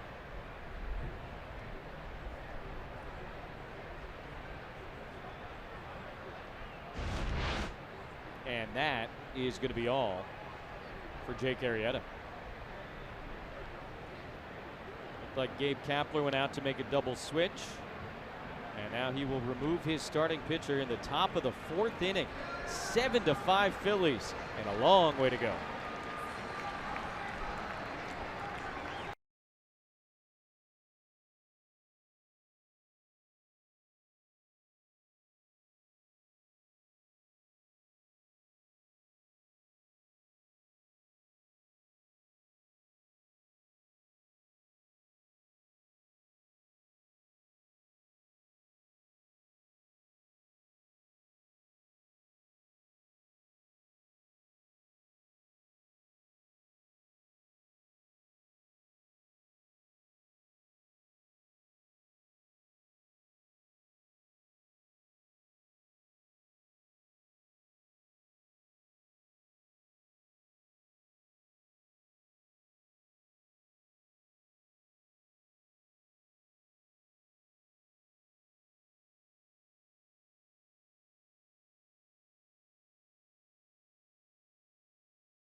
Baseball brought to you by Petco, the pet company.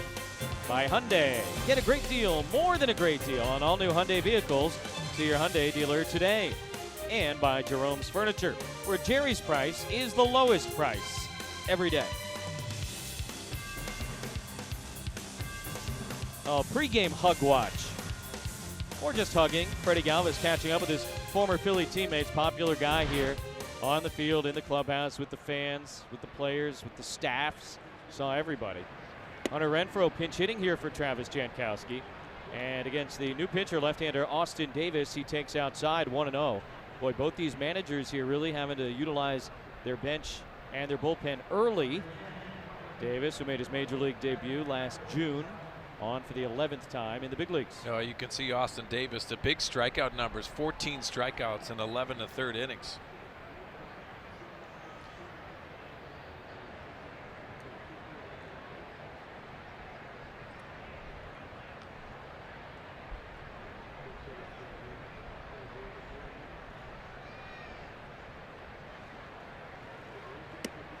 Two balls and no strikes. With Gabe Kapler's move to the left-hander, Andy Green follows suit. As you can see, the double switch to the Philadelphia Phillies. Altair is out. Nick Williams is in, and he hits in the 9th spot.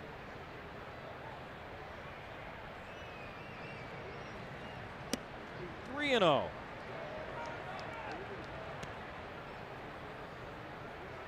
Hunter Renfroe has 42 hits on the season. 22 have been extra base hits.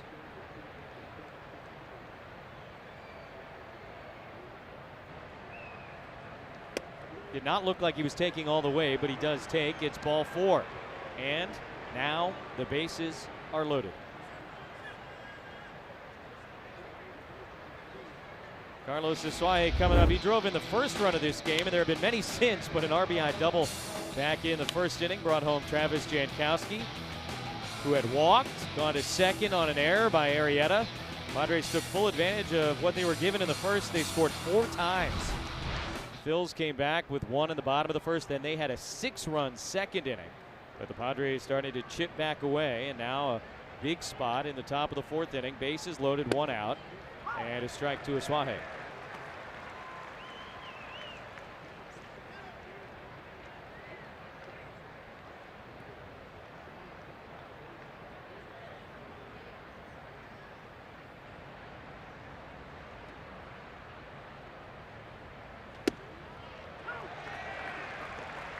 Carlos didn't like that.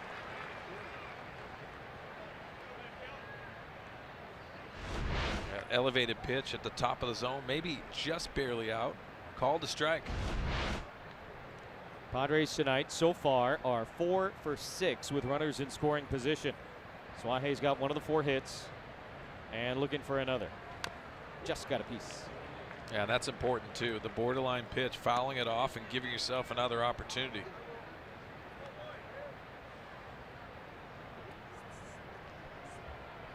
Galvis at third, Hedges at second, and Renfroe the runner at first base.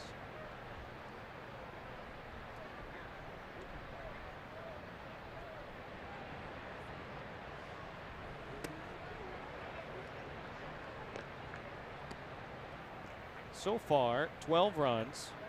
Both starting pitchers are out of the game, and now both starting right fielders are out of the game. Yeah, the challenges coming out of the All-Star break.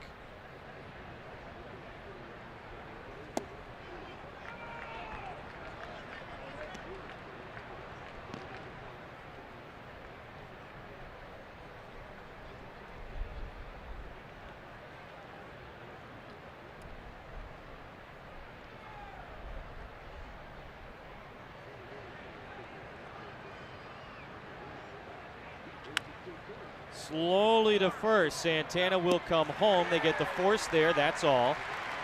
Out number 2. Base is still loaded.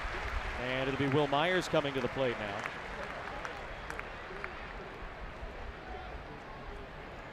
Now, nice play by Santana. Watch his footwork at first base. Not hit hard enough to go for a double play, so he takes the easy out. The accurate throw to Alfaro. He was a Gold Glove finalist a year ago with the Indians.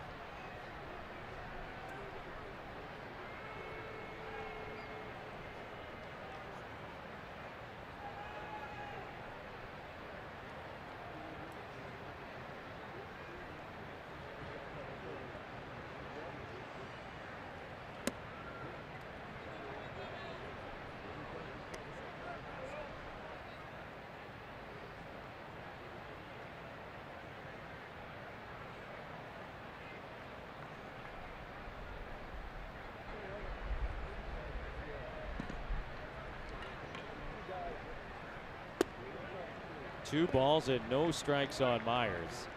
And Austin Davis has put himself in a precarious situation here with the bases loaded and 2 out. And Will Myers has a certain calmness about him right now that you can tell he is locked in.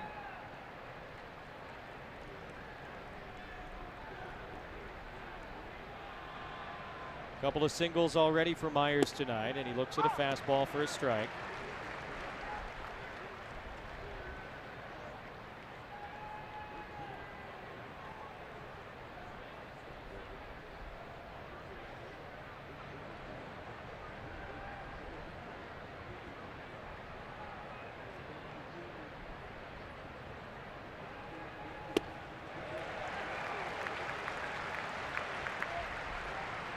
Well, evens the count 2-2, but he might look back at that 2-0 pitch as we see the 2-1 slider. Barrels underneath that baseball.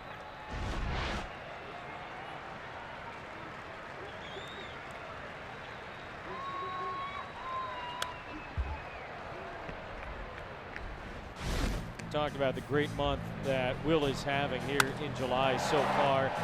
Hit the ball all over the park. And one of the best Julys by slugging percentage in Padre history. And obviously an opportunity tonight and in the next, week and a half to add to these numbers. Now Phil Nevin, Mike Piazza, Greg Vaughn, 1998. Tied him up, struck him out. And the Padres will leave the bases loaded here in the 4th inning. They get 1 back. It is 7-5 in the 4th.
I've never really prepared for an inning. I never prepare for 7th, 8th, 9th inning. The way I prepare is I prepare for the lineup, who I'm going to face, just make sure that I'm ready and I know what to do when the guys come up that I'm facing and know how to get them out.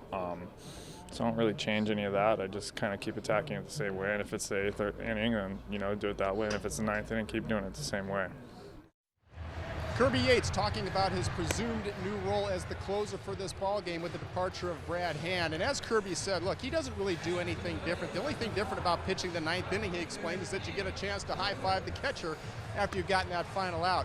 But he said, don't forget, there's 74 times in the minor leagues that he came in to save situations, so it's nothing new to him. He's ready for the job. And Andy Green explained it's not just going to be closing. He'll be in setup roles like Brad Hand as well. They said, look, we've lost a bullpen brethren, not just a guy that was important to our club, but a friend as well.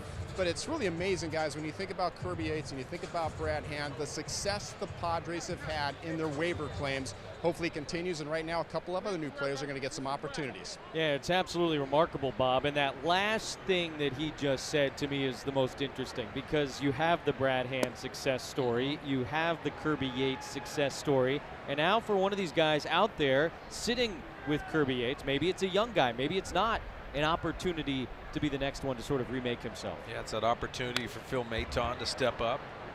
Jose Castillo if he comes off the disabled list and he has that opportunity. The Padres have rich history of bullpen arms and success down there, led by Hall of Famer Trevor Hoffman. That's coming up. But you know what, Jesse? The one thing that is the element that is not taken into consideration is that you've had a teammate with Kirby Yates the last 2 years in Brad Hand that you lost, and it's a friendship that you relied on. There's a human element to this that really comes into play, and it's tough to take. You get opportunities on the field, but it's those times off the field that you got to spend, whether it was golfing, whether it was in the locker room.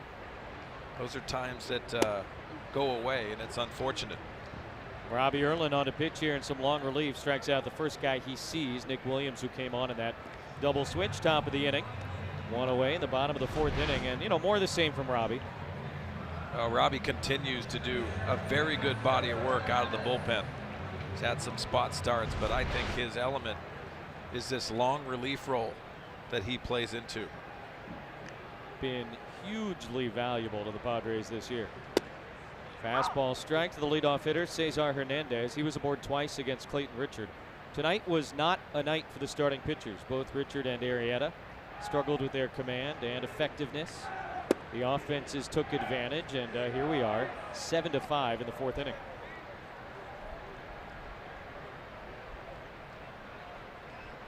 Padres and Phillies coming together for the first time here in 2018. Philadelphia had dominated the season series for many, many years until last year, and the Padres took 5 out of 6 a season ago, including 2 out of 3 here. Villanueva plays the hop nicely, and 2 down for Erlin and the Padres in the 4th.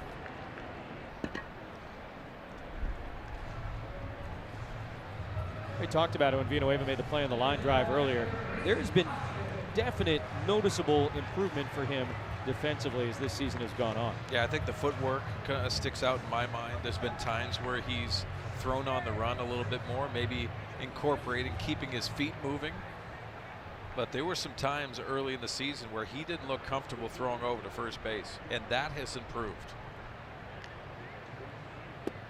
It was one of those where the routine plays at times looked more challenging than the tough plays. Yeah, and that's part of the defensive aspect that goes unnoticed. When you're not throwing very well, it can get in your head mentally. Well, the Steve Sax syndrome that you remember had so many problems even from second base, throwing over to first.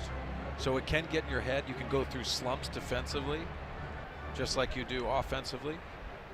But you have to keep on putting in the work. Erlin working very carefully here to Rhys Hoskins, who has already walked twice.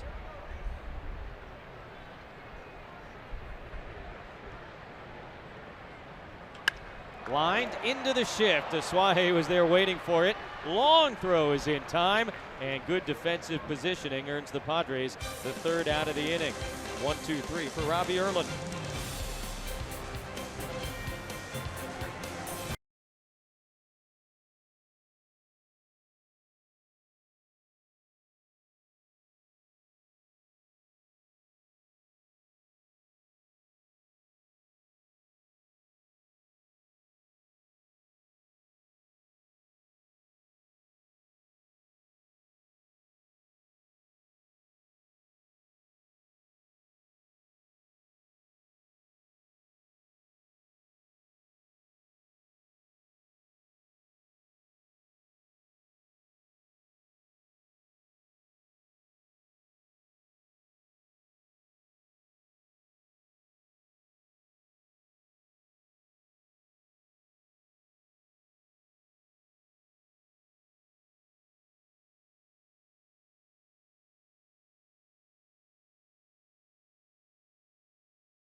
Davis to Will Myers. And why? Because it's a big opportunity for the Padres.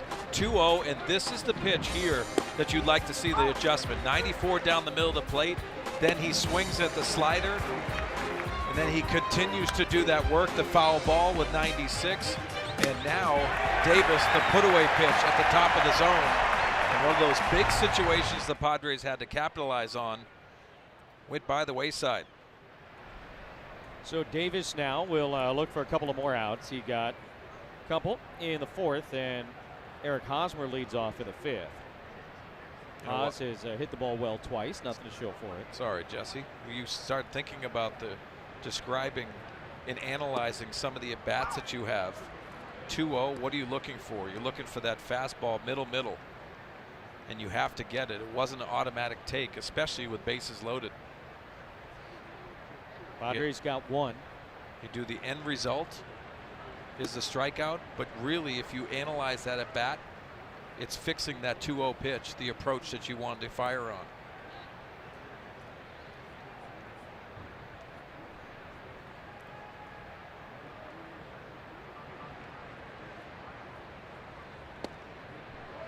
Let's take a look at the StatCast here, powered by AWS.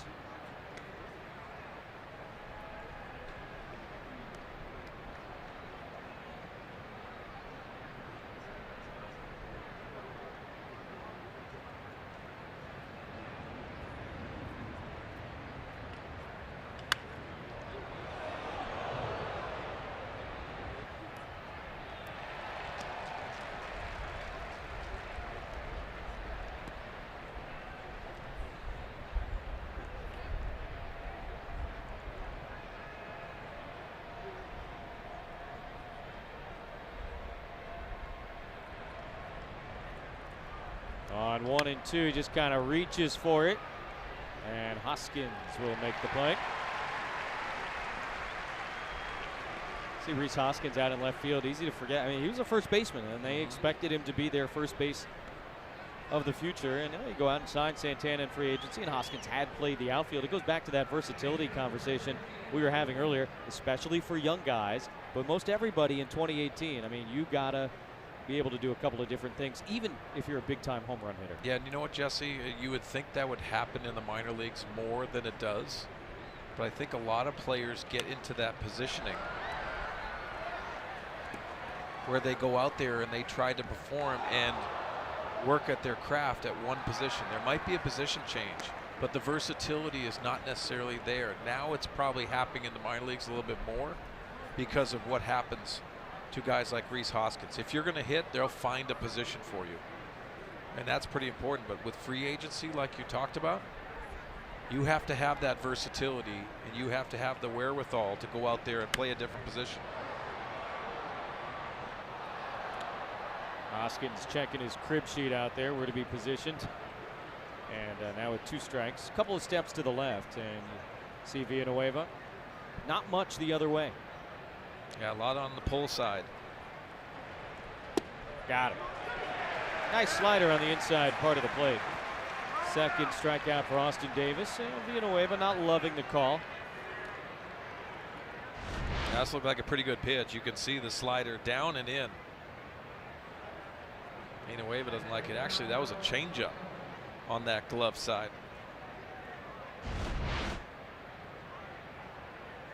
How much as a hitter can you see the catcher's mitt? Because Alfaro had a big motion there, and perhaps that's what made him think it wasn't that good of a pitch. If you're tracking the ball all the way into the mitt, yes, you notice that stuff, and that'll frustrate you, but that looked like an easy strike.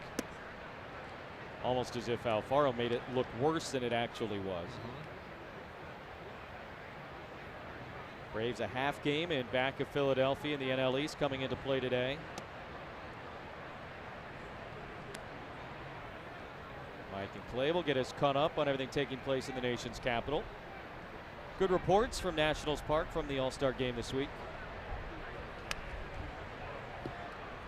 How about that game, the All-Star game? It was like baseball 2018 in a nutshell. You got the homers, the strikeouts, the power pitching, the power bats. That was a lot of fun. There was a lot of balls leaving the building. Scooter Gennett, what a home run he had. Broken bat, base hit. Manuel Margot aboard with 2 outs. And after a couple of walks, he has now been on base 3 times. And we're only in the top of the 5th inning. Well, that's a good night in the big league. 3 plate appearances and 3 times on. This one breaks his bat. It's a high changeup, and he gets the end of the bat on the baseball.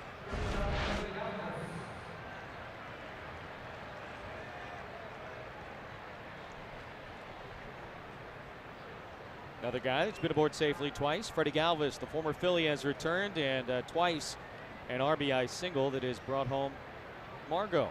And he also leads the league in hugs. Certainly leads the game in hugs. Listen, I'm a huge Freddie Galvis fan, and I'll tell you why. He shows up ready to play every single night. Philly fans know that. Philly organization knows that. And so do the Padres now. Now they throw to first base. Manuel has stolen second twice tonight. That'll get you some attention. You know, and Davis is going to show him a couple moves too. Might not have seen his A move yet.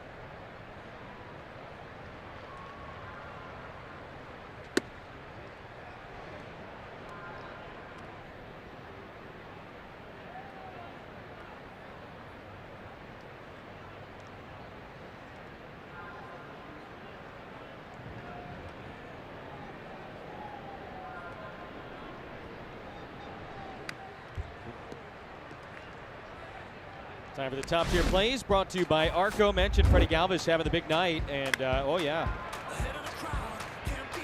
That one short hopped into the mid of Odubel Herrera to bring home Manuel with the first run, and then his next time up, another RBI single.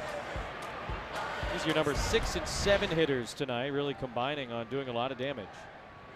He represents the potential tying run, and oh, Davis gets a call, 1-2. Yeah, long look by Freddie Galvis.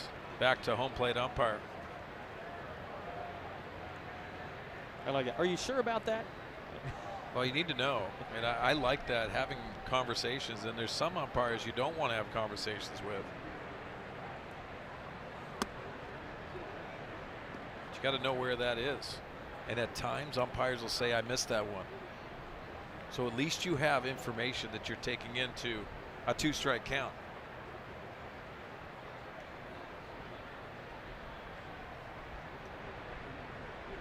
Now on 2-2, fouled away. This just feels comfortable for Freddie. And why I say that is because your home field, start getting into that comfort zone again. So you put a lot of work at this field. Yeah, obviously far and away more at bats here than anywhere else in his career.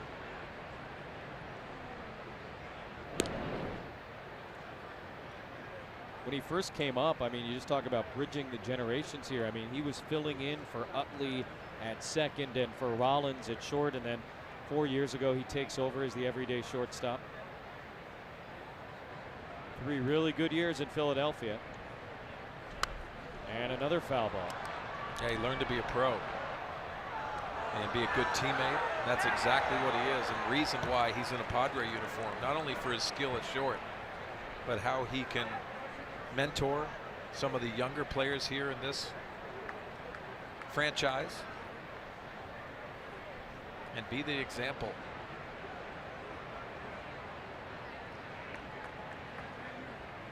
Got him finally. Good battle by Galvis. But the second strikeout of the inning for Austin Davis ends the top of the 5th. We are midway in Philadelphia.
Very interesting. Another top line type guy struggling in his first start out of the break. Well, I'll tell you what, and the Washington Nationals got to go. I mean, they're sitting at 500. It's a team that I think everyone picked to win this division. Now, that being said, the Phillies and Atlanta have played much better baseball than they have. But if you look at the talent on the Washington Nationals, you just assume they're going to be in first place because of that talent. And it's not happening. Little broken back grounder up the middle. That's why he's got to run forever just to get there. And it'll be an infield hit for Odubel Herrera. He's now 2 for 3. Leadoff man aboard against Erlin in the bottom of the 5th inning. And Carlos Santana coming up. Last time, he went big fly. This was a 3-run shot against Clayton Richard as part of the 6-run 2nd inning.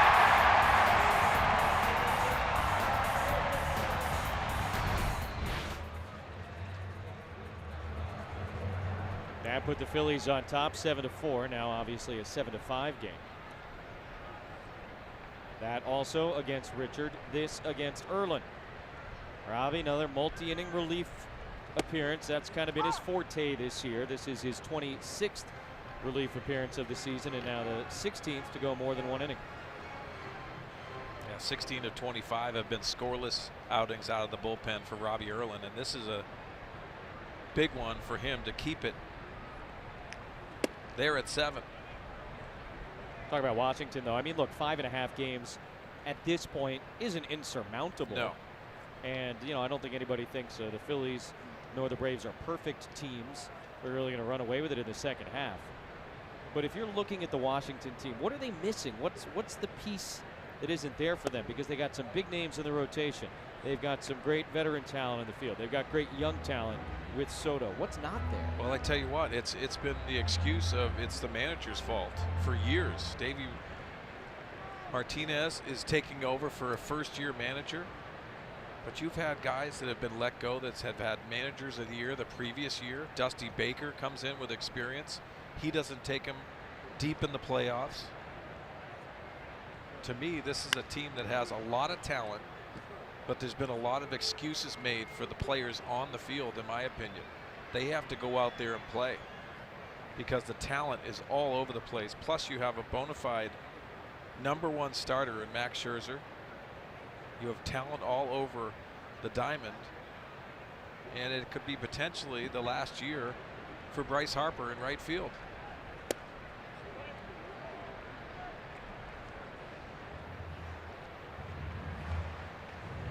Very interesting division, not at all shaping up the way I think anybody expected at the beginning of the year. Like you said, the assumption was the Nats in a runaway. Phillies and Braves have had other ideas. And on 3-2, a high chopper to third base. Villanueva's got just the one play. They get Santana now, a throw back to second. That was close. Hosmer's always looking for that extra out. Oh, I love that.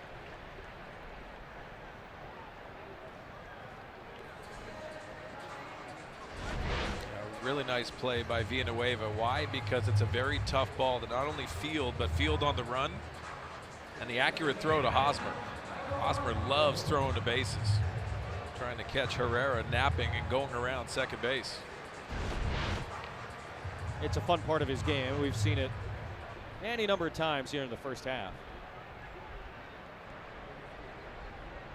Loves to go to second on a ball that maybe a lot of first basemen wouldn't be comfortable trying to start a double play or just cut down that lead runner. First pitch swinging. Maikel Franco pops it up. And on Freddie Galvis's big night, he makes a play in the field, 2 away. Phillies now 2 for 7 with runners in scoring position tonight. Such a good pitch by Robbie Erlin, and why I say that, it's the fastball that Franco is looking for, but he has that cutting action in on his hands.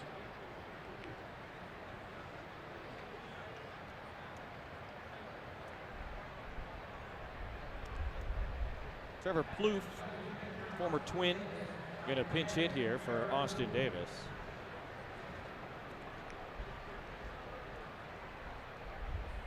He was with the Rangers in spring training, hooked on with them in the minors for a little bit. Signed a minor league deal with the Phillies in late April. Didn't get back to the big leagues until 10 days ago. And on the first pitch, a little roller. Swahe has to hurry, can't make the play. Now coming home, Herrera. Hosmer's throw is in time. Hedges cut off his route to the plate, and the inning ends with a tag at home. Phillies will hold it up to see if Hedges was blocking the plate legally or illegally. Just talked about Eric Hosmer's aggressive arm, and Herrera with some aggressive base running. I tell you what an accurate throw. And I think Austin Hedges ends up moving that left foot over when he receives the ball. You could see him taking that left foot and being able to apply the tag. And that is going to be the end of the inning. Nicely done by Hosmer and Hedges. Still a 2-run game as we go to the 6th.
Starting pitcher look away.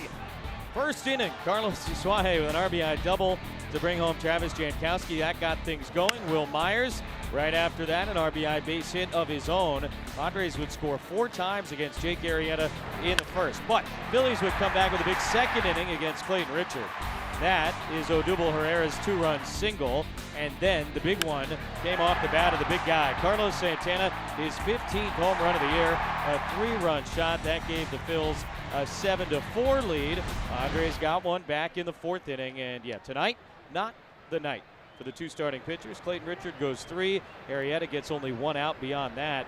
And this one will be settled by the bullpens. Robbie Erlin has done his thing now, and he's gotten a couple of outs, or a couple of innings worth of outs. And already now the 2nd reliever used by the Phillies here tonight, Victor Arano, on to face Austin Hedges. Oof. Oh, as we check out Victor Arano's numbers, very impressive with the walks and the strikeouts. He splits 200 against right-handed hitters.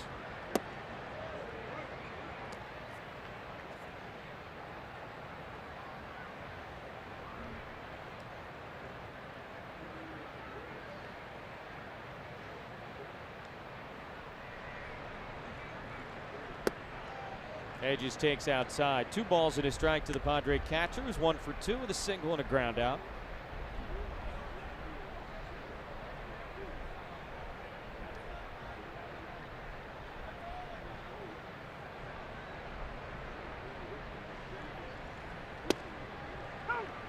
Perfectly placed 2-2. And the Philly bullpen, we talked about it. They're young, but they are good. And in the month of July so far, only the Dodgers in the National League with a lower bullpen ERA. It'll be really interesting to watch them over the long haul, though, because you got a lot of young guys who've never gone through a full big league season and have thrown already a lot of innings. Yeah, that's the point, Jesse, and that's when you rely most on veteran leadership. They have Pat Neshek that is in the bullpen, also Tommy Hunter, who's a veteran guy, but a lot of youth that Gabe Kapler is relying on. So I would think they would try to address that on the trading deadline, if not sooner. Yeah. I've already seen the two big deals go down. Padres, of course, involved with one. Brad Hand and Adam Simber to Cleveland, getting back the great catching prospect, Francisco Mejia. Oh, we talked about at the beginning of the game. Having 10 of the 100 best prospects in all of baseball under the Padres' roof is pretty incredible. I mean, there's 30 teams, and you got 10% of the top 100 playing in the Padres system. Well, you have to commend A.J. Preller and his staff going out there and acquiring this talent. You think about some of the names and what's happening around baseball. Zach Britton comes to mind. Jeurys Familia from the Mets.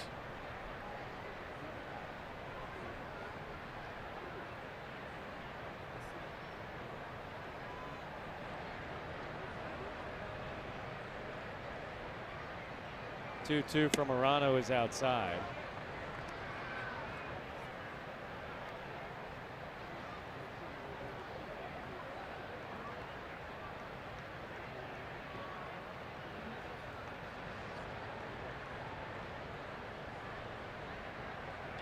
Reached for and in the air to left.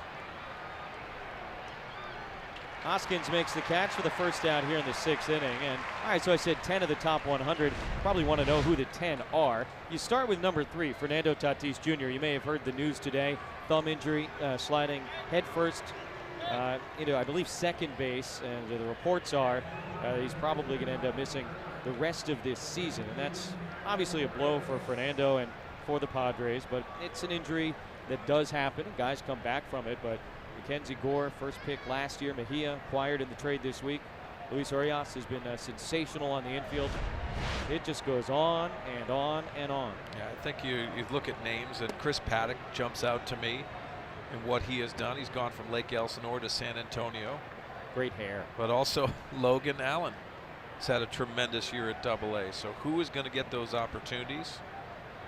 And remember, some of those guys are going to have to be protected on the Major League roster this offseason. Franmil Reyes pinch hitting, swinging and missing, 1-1.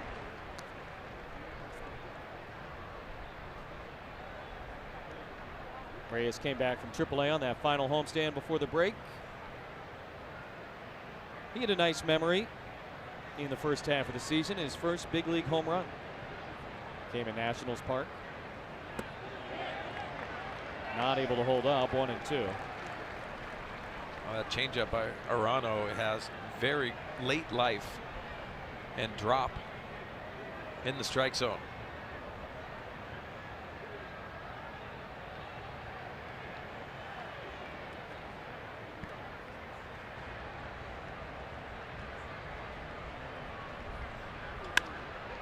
Just muscled out into center field, and Franmil Reyes with a 1-out pinch hit single here in the top of the 6th. That is a big man and a strong man. Oh, what you got to like about this is he's had the changeup the previous pitch, but he still hunts that fastball. He's going to have to hit that on a consistent basis for him to get more opportunities, in my opinion. Heard Andy Green talk about having to go down and shorten his swing. That's because he has to handle the velocity at this level. And he doesn't need the big swing to hit the ball a long way. No, and that's the problem. When you get down to the minor leagues, you want to hit the ball farther. At the big league level, they'll expose you when you start using that big swing, that opportunity. And that's something Franmil Reyes probably learned in his short stint in the big leagues, and then getting sent down. How do I get back?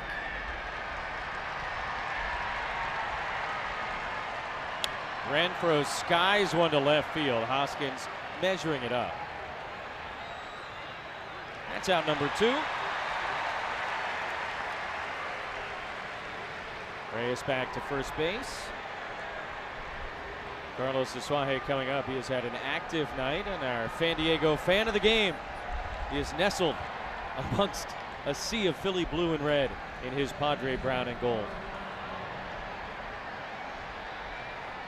Representing the Pods. Yeah, the flip down shades, right? Manual flip down shades. Yeah. I like it. Oh, here comes the wave. He was like half into it. Yeah, one arm. He gave you one arm. Not two arms, not standing up. I got my peanuts. Well, he still got in it. See, he's just trying to calculate it when it goes around again. He's following it. You're right. They all are. Look. He's locked into those peanuts.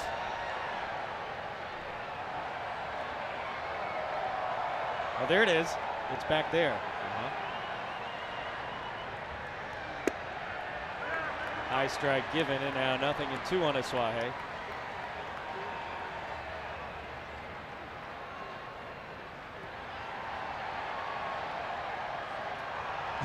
He went to the other hand. Yeah, last time it was the left arm. This time it's the right arm. It's ambidextrous.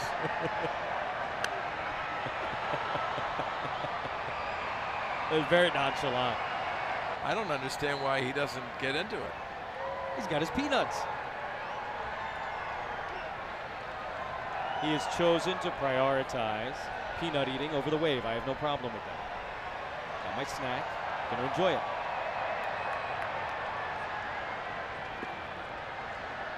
Maybe he's going to use right leg this time. Just keep rotating limbs. Yeah. Here he comes.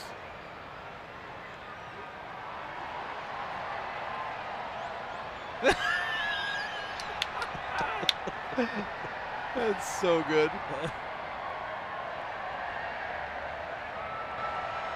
Left, right, right if you're scoring at home. Ball 2. I just think you need to get involved and just keep on doing it.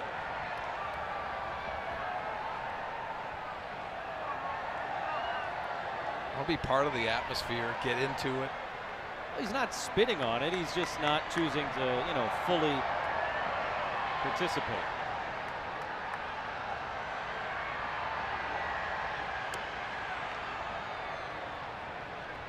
Well, he's our fan of the game for obvious reasons because he's doning the Padre.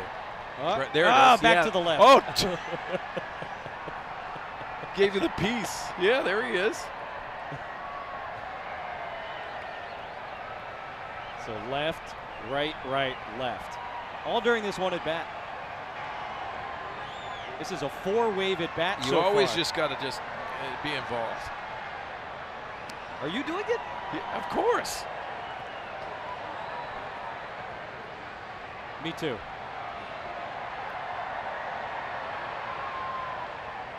I think our stage manager, Becky, wants to do it next time around.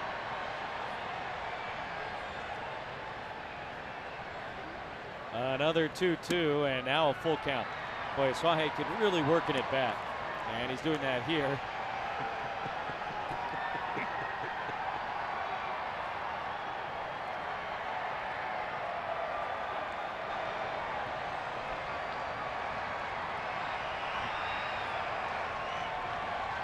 Now the 8th pitch of the at bat is ball 4. Carlos Asuaje. Runners on first and second for Will Myers. Oh yeah, 6 waves during the 1 plate appearance. That's unbelievable. That's how we should really be measuring things. Is there a stat cast for that? Waves per plate appearance? Of course.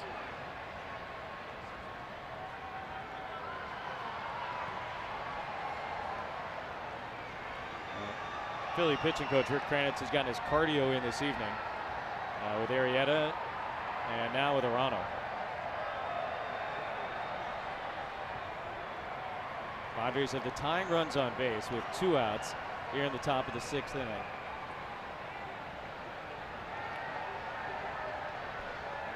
You just did the wave, didn't you? I have to. It's gone around like 10, 15 times. It's unbelievable. This is a very long wave. You don't like doing the waves? No, I'm fine with it. I'm just, I got other things. Let's act like there's something going on. You ready? Yeah. Oh, wait. I want to do like the guy. The last one. The piece.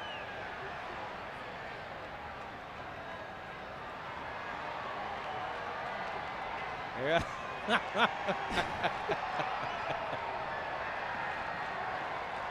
He's less into it now. It's fading with each clockwise rotation around the ballpark. 2 on and 2 out for Will Myers. Oh, you remember, Jesse, last time Will Myers had an at-bat. It was bases loaded, and he ended up with a punch-out to end the inning. Another big at-bat for Will. He got ahead 2-0. He took a fastball. And that was the pitch you said was the key pitch in his battle. Well, the key against Arano is staying off that changeup to buy yourself a fastball in the strike zone. Padres 4 out of 8 with runners in scoring position tonight, and now again a 2-0 count.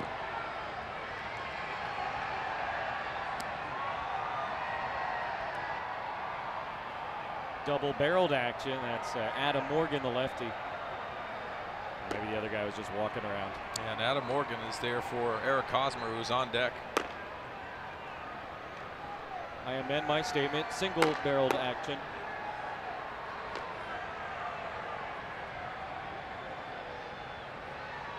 So Myers again ahead 2-0. This time a swing and a foul ball at the plate.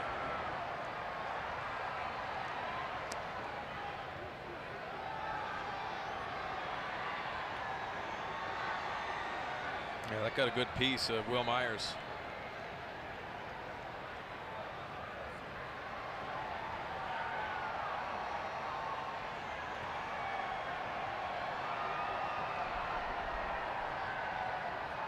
Now double barrel. Tommy Hunter joins Morgan. Another foul ball, 2-2.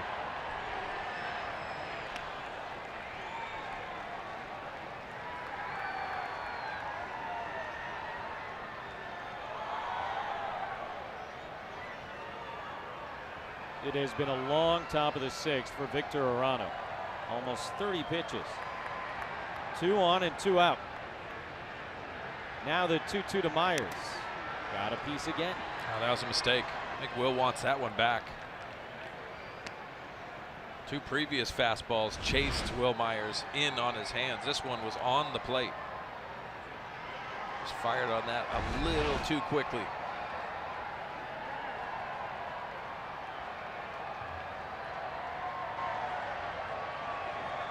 I think he goes back to the changeup. He did, and he got it. Myers strikes out to end the top of the sixth. Padres leave a pair. 7-5 Phillies in the middle of the sixth.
How plays of the game. How about we flash some leather? All the talk about the scoring. There's been some great defense tonight. Christian Villanueva with a lunging play towards the line at third base, and then this looks like it's not going to be a good defensive moment, but it really turns into one.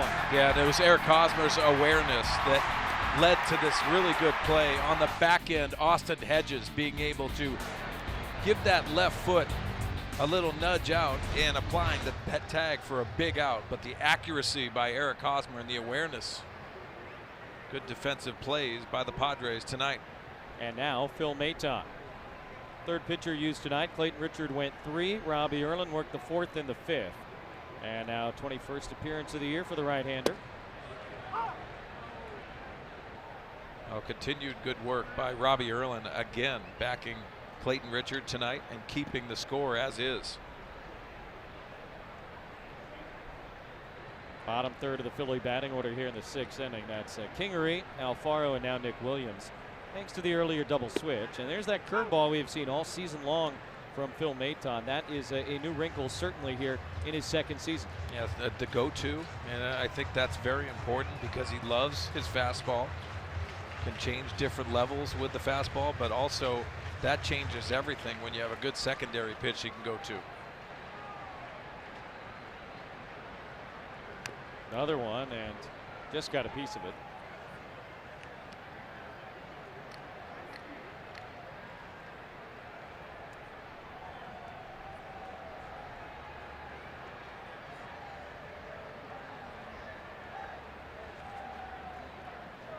Maton certainly one of those guys that is going to be given more and more opportunity after the trade of Brad Hand and Adam Simber. Took good advantage last year of an opportunity, probably stuck in the big leagues longer than I think a lot of people would have expected, and now that opportunity comes knocking again. Yeah, Jesse, he earned that opportunity from the numbers that he put up in the minor leagues, but now it becomes those high leverage situations that Andy Green would love to put Maton in. It's time to step up.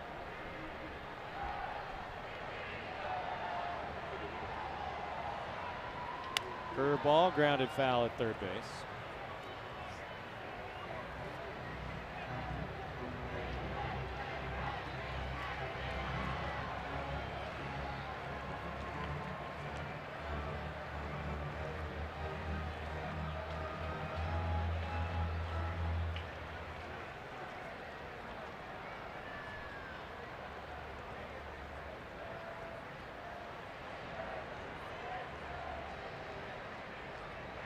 This 0-2 is swung on and missed.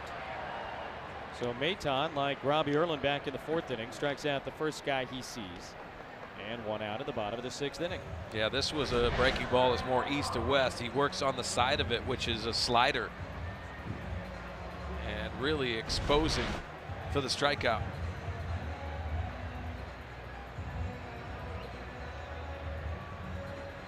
Catcher Alfaro has walked and struck out. He has also committed an error.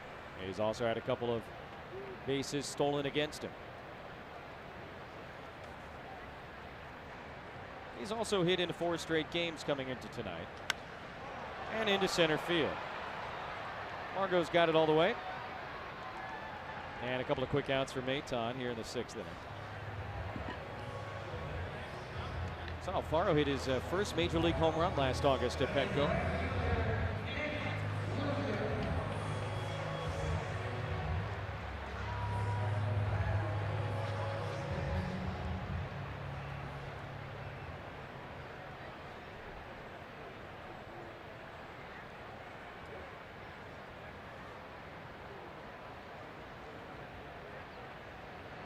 Second at bat now for Nick Williams.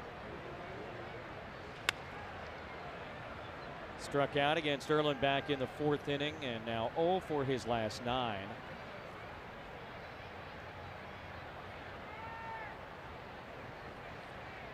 Already played in more games this year than he did all of last year at the big league level.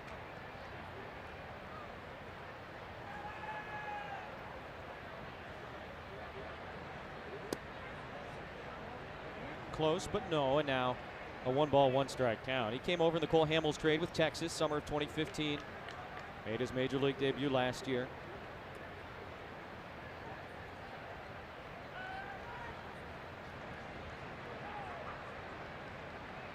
Curve for a strike, 1-2.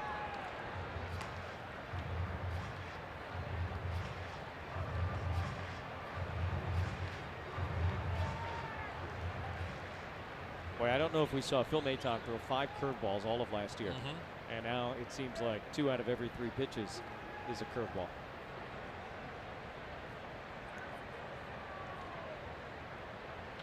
Fastball, and Hosmer there. A little bit more leather being flashed by the Padres, and a 1-2-3 bottom of the 6th for Phil Maytime. Padres with Hosmer coming up.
What would be the silliest animal he would be, and so I did this sketch of a turtle standing upright, a la Bruce Lee in the nunchucks, had a mask on, and I joked, it's a Ninja Turtle, it's going to be the next big thing, ha ha ha. He did a sketch, changed some things, tweaked some things, and of course I had to one-up him, you know, studio one-upmanship. So I did a pencil sketch with 4 turtles, each with different weapons, and this is the drawing that was done in 1983.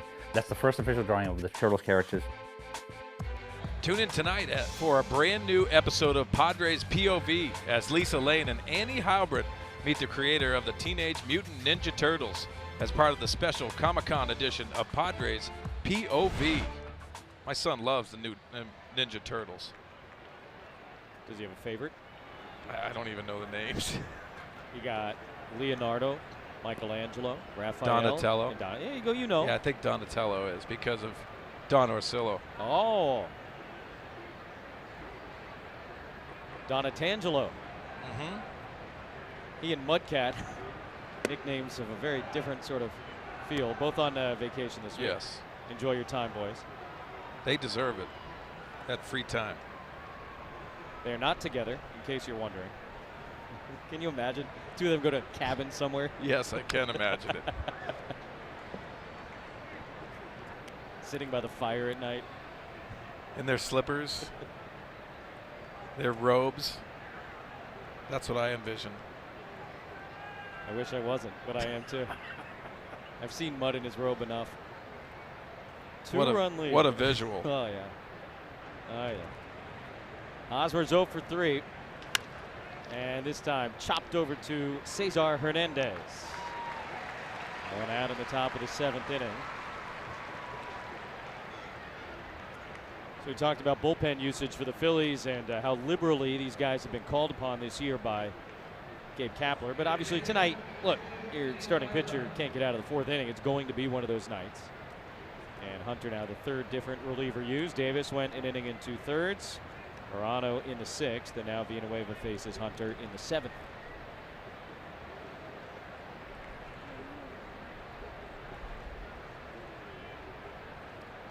Christian has done it all tonight in terms of making out, a ground out, fly out, and a strikeout.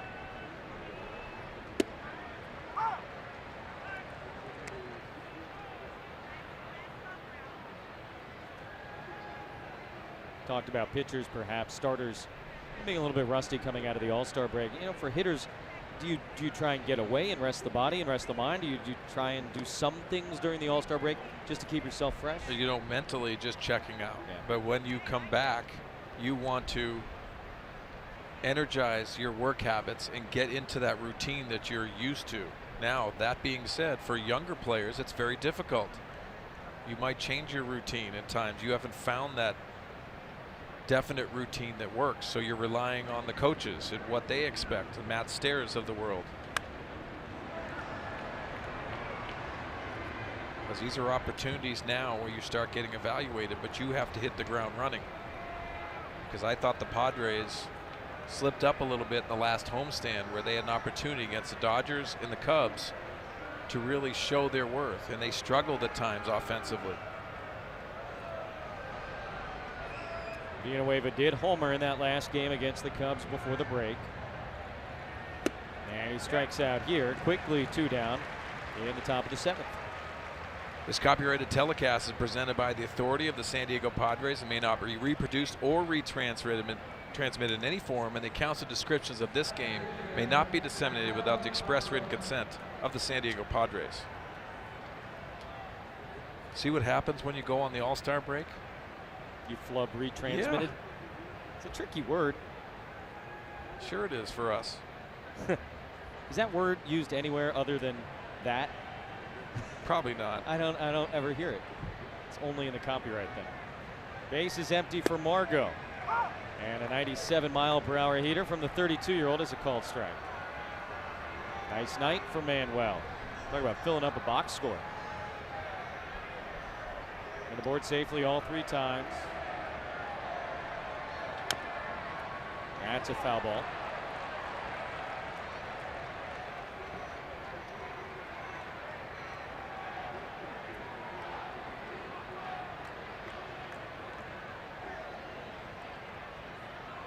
Margot against the veteran right-hander. Hunter has pitched in the big leagues with Texas and Baltimore and the Cubs and the Indians, and then back with Baltimore last year with Tampa Bay. Signed as a free agent with the Phillies this winter.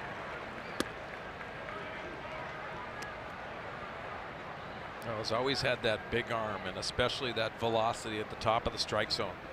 That's going to be the challenge against Hunter.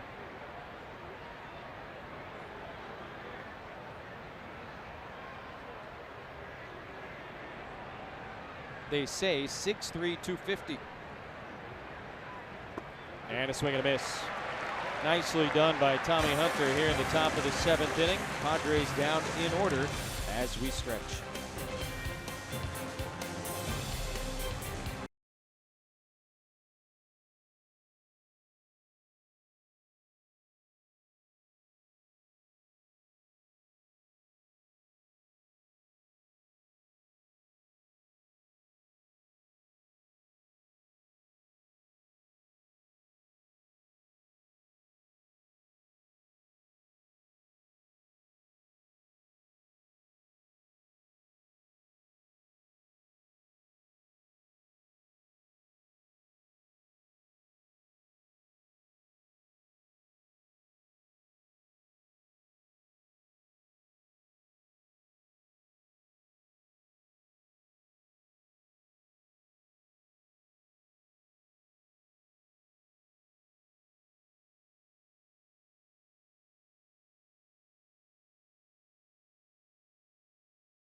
Presents Padres Baseball, brought to you by Nissan. Take on the unexpected with Nissan's available intelligent safety shield technologies. Innovation that excites. By Sequan Casino, opening in 2019, Sequan's brand new 300-room resort and hotel. And by your SoCal Mazda dealers. First pitch swinging, Cesar Hernandez, grounds 1 foul. Bottom of the 7th inning, Phillies by 2. We've had a little bit of this, we've had a little bit of that, and we've had some very entertaining waving by our Bill Hauer, Fan Diego fan of the game. I love the wave. should embrace it. Maton into his second inning of work. It's energy in the building. I got no problem with the wave. This is not about me or you. It's about this guy. And it's fan experience. Yeah. What percent effort is that? We say, you know, I need 110% from It's 2%. You saw him just put it up. It's 2%. Got swallowed up by the wave. I mean, 2%, is that worse than no percent? Like, would it have looked better had he just completely? Yes. Yeah. He should have froze him out.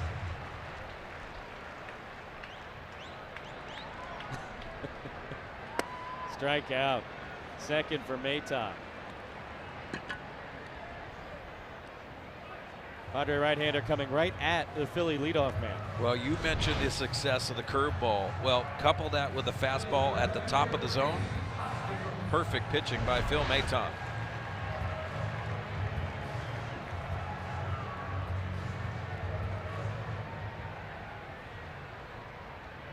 Walked his first 2 times up, grounded out to second in his last at bat. That ground out was a laser beam past Robbie Erlin on a 3-0 pitch. Perfectly positioned is the Padre defense with Carlos Asuaje behind second base.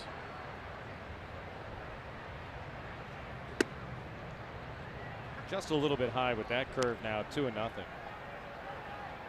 Yeah, he was playing to the left of the bag in that at bat. At this moment, he's to the right of the bag, although it does look like Andy Green's trying to move some guys around. It's an example. I mean, it's not just a shift at the beginning of the at bat. You see, with a lot of hitters up there, they adjust the shift, and there goes Carlos, you know, when the count changes. Yeah, 3 on the left, and you can also see Eric Hosmer over here really making an effort on trying to play over towards second base. With all the talk you hear about, you know, bunting against the shift, the teams are well aware of which hitters try to do it. If they ever try to do it with 2 strikes, Kyle Schwarber's a guy that does, and so they obviously have to approach those shifts a little bit differently. It's really a pitch-to-pitch thing. Good curve, and strike 2.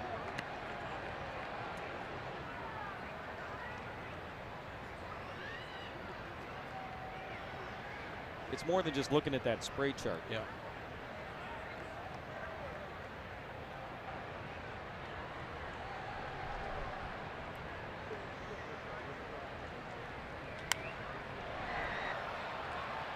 Again, good defensive positioning, and Galvis able to recover and make the catch. He and Asuaje kind of both looking down at each other. And the veteran shortstop makes the play. Now, just the awareness of Freddie Galvis, you could see him rotating. That's not an easy play. As you see the smile because it's in his glove, but the communication part. You want Freddie Galvis to take control of the ball when it's up in the air.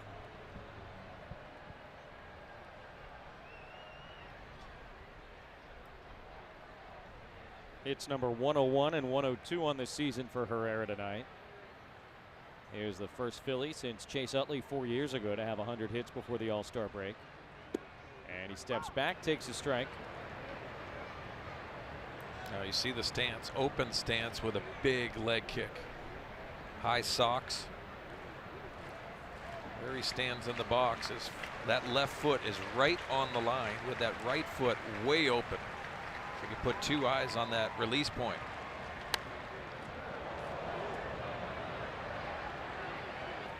To me, when you're open like that, then you close yourself with that leg kick. It exposes you on the inside part of the plate, and you have to be perfect.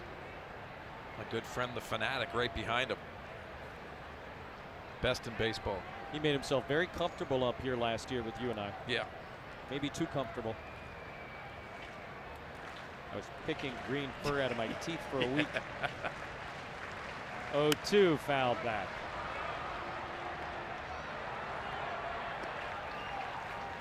Uh-oh.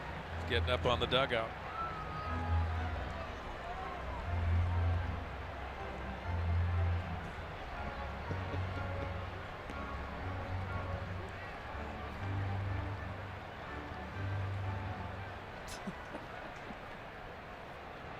I love the fanatic too. Got him. Maton. I love strikeouts. Numbers 2 and 3 here in the 7th, and Phil has retired all 6 men that he has faced.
Thank you guys very much. Lots to look forward to on Padres Live, the postgame show. You mentioned it. The Mets, too little too late, you would think. 13.5 out coming into play today. And the Padres, after this series, will head to New York to take on the Metropolitan Baseball Club. The most interesting man in baseball, Pat Neshek. And Freddie Galvis goes after the first pitch, sending it into straightaway center field. Herrera can't make the catch. Galvis going to end up at second base. And boy, some night, Freddie Galvis. Couple of RBI singles, and this time he turns Herrera around and ends up on second base to lead off the 8th inning in a 2-run game. You got to love the hitting by Freddie Galvis.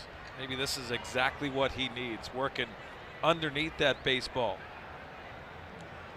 and hitting it to center field. Herrera got turned around, and the glove work just barely off the top of his glove for a big double.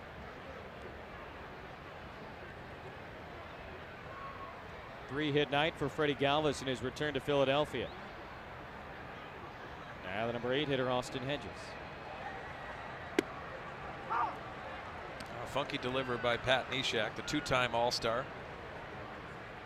Has that delivery where it gives you problems trying to pick up that release point.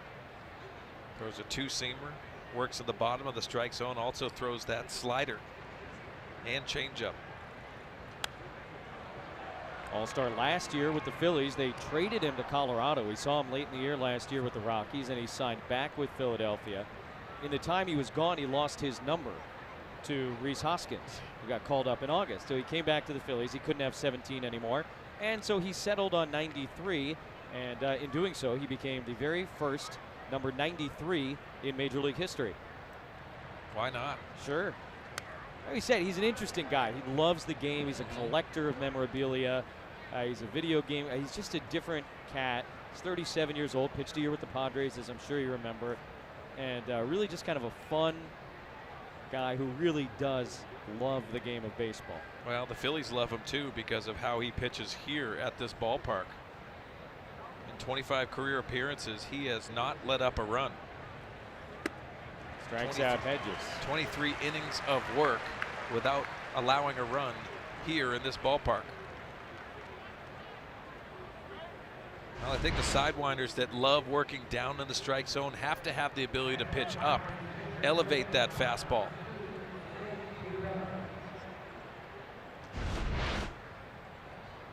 Go back to the start of last year. Neshek a 1.47 earned run average.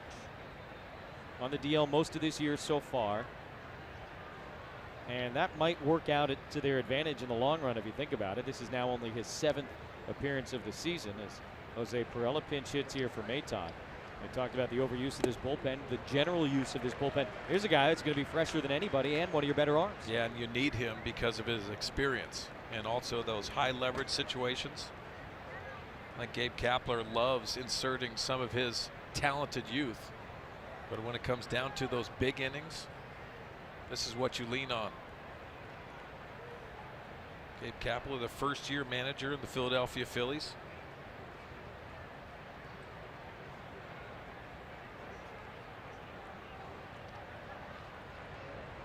You know that thing we say sometimes about coaches and managers, they look like they could still play?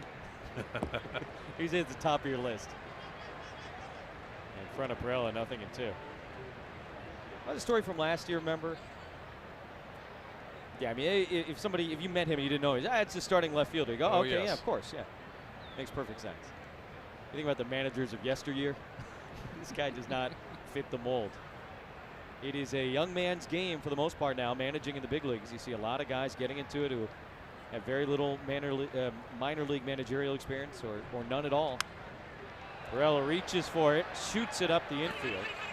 And nice job of taking command of the situation by Franco. That's out number 2, and we'll revisit our keys to the game brought to you by your San Diego Honda dealers. What did you want to see? Well, I wanted to limit those free passes for Clayton Richard. 4 walks. The command was not there. 2 scored on those walks.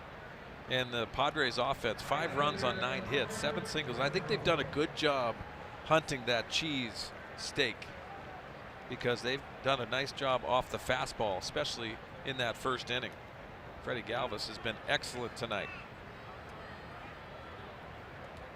Double to start this inning, and now the tying run at the plate with 2 outs in the 8th inning. Renfroe pinch hit back in the 4th inning for Jankowski, stayed into play right field, and takes ball 1. Hunter obviously can tie this game in a flash. And for all of the runs tonight, only 1 home run has been hit, the 3-run shot by Santana back in the 6-run second for Philadelphia. Hard hit, but right at the third baseman. Franco makes the nice play, and the inning is over. Padres get the lead double in the top of the 8th, cannot cash it in.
Jr. star of the game. It was 4-4 in the second inning.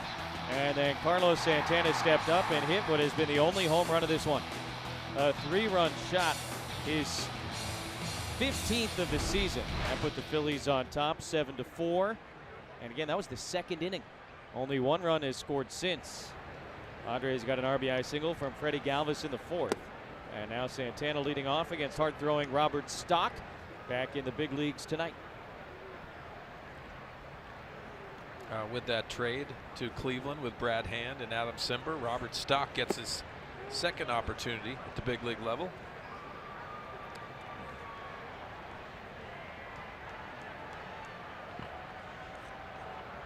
You see the percentages of Santana pulling the baseball. That's the reason why you see 3 on the right side.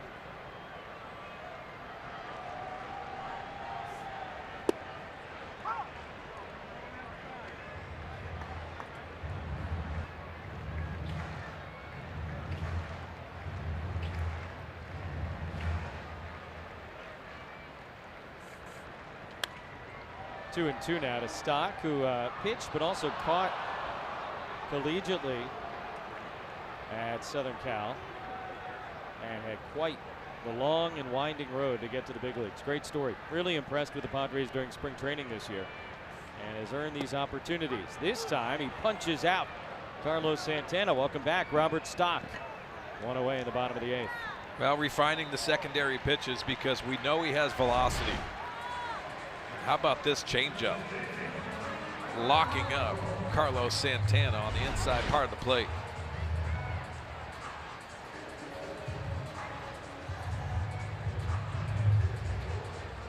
Michael Franco.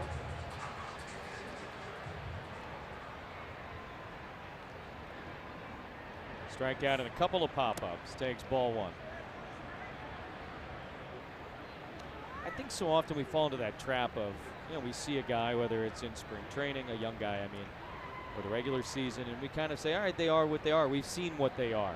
But Stock, in his brief big league time this year, looks like a completely different pitcher in a good way than the guy we saw in spring training when it was pretty much fastball, fastball, fastball. Clearly they said, hey, go work on the secondary stuff in the minors. He did, beginning at Double-A, and he got better and better as the year has gone on.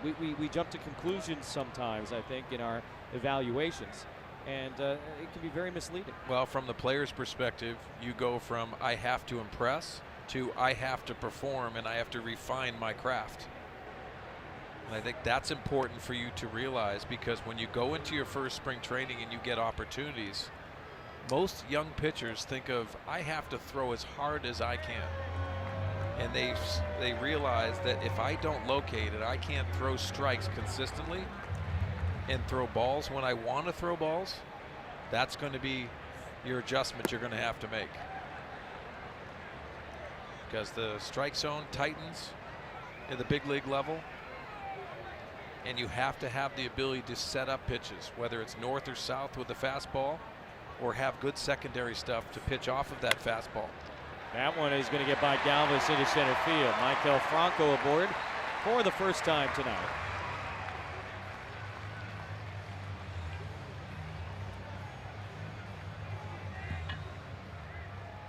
A one-out single in the bottom of the 8th inning. Stock obviously trying to keep this a 2-run game, and a pinch hitter here. And backup catcher Andrew Knapp.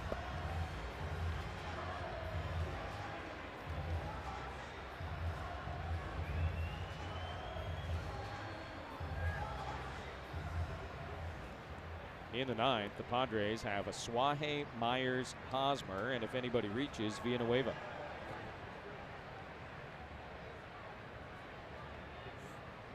First pitch swinging and off of Suaje's glove into right field. That's a base hit.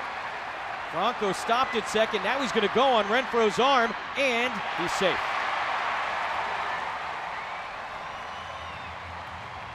Runners on the corners, 1 out, as Knapp comes up with a pinch hit single. And Franco with a 2-run lead. A bit of aggressive base running pays off. Well, it's interesting. You see Franco, as we take a look at the swing with Knapp hunting that first pitch fastball. Aggressive hitting by Knapp, off the glove by Suaje. Now, that being said, you see Franco hesitate around second base. I thought Hunter Renfroe was going to throw him out easily at third base.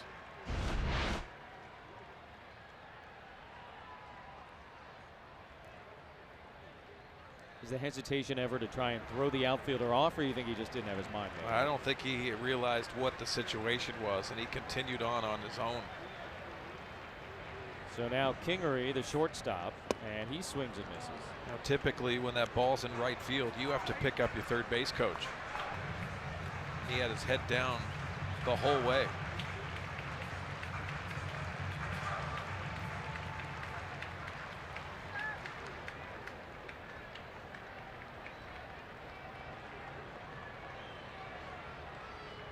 Runners on the corners, one out, and that one gets away from Hedges. Here he comes. Throw to the plate. Oh, it's wide.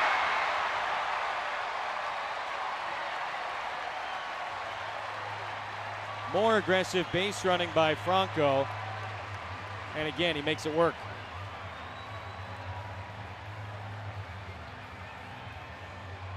Now you see why it's so important to get to third base for that add-on run. You see Austin Hedges sliding, and wonder if he got a good handle of this ball as he tried to flip back to Stock, covering home.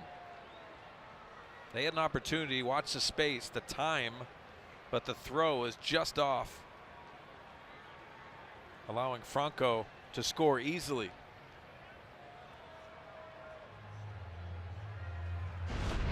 Wild pitch brings home the run. An error has been charged to Hedges that allowed Knapp to go to second base because he was not going on the wild pitch initially. Yeah, tough play by Austin Hedges because you're sliding going towards first. Not an easy flip.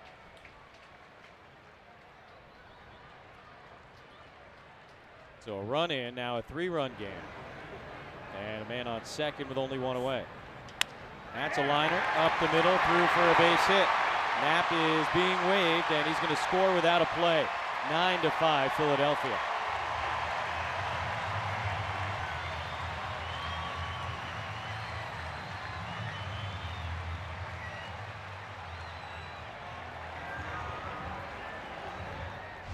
Now you're seeing why the Philadelphia Phillies are in first place. They continue to grind out at bats.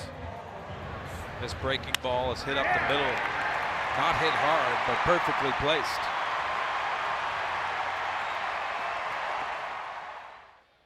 And Rhys Hoskins is loving that. Add-on runs.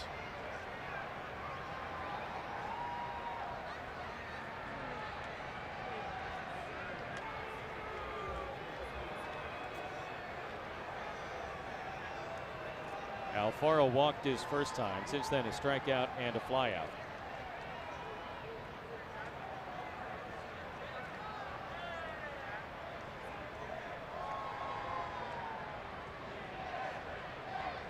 Runner goes.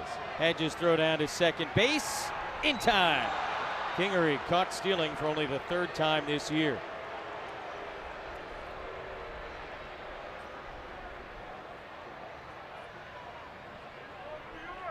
Now, not an easy pitch to throw on. See the good jump. Pitches down the zone, and a nice tag by Carlos Asuaje.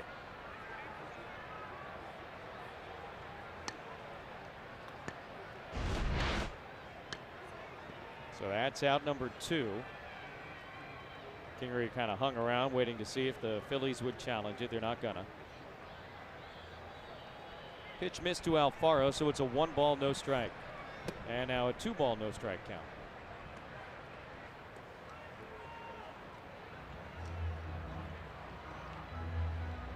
Couple of runs on 3 hits for the Phils here in the 8th. They have added on, no longer a save situation.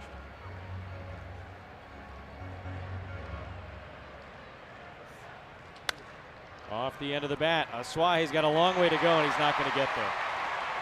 Seeing eye single, Jorge Alfaro. First game of the series tonight, first game of the road trip. It continues tomorrow night, weather permitting, as Luis Perdomo takes to the hill against Vince Velasquez. Will the Padres come from behind here tonight, or will they be looking to even the series tomorrow evening? 4:05 Pacific, first pitch. Coverage begins at 3:30 with Padres Live, the pregame. Remember Vince Velasquez last year punching out a lot of the Padres, all on fastballs predominantly.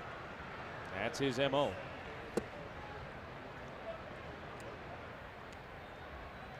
I believe the number you are looking for is 16.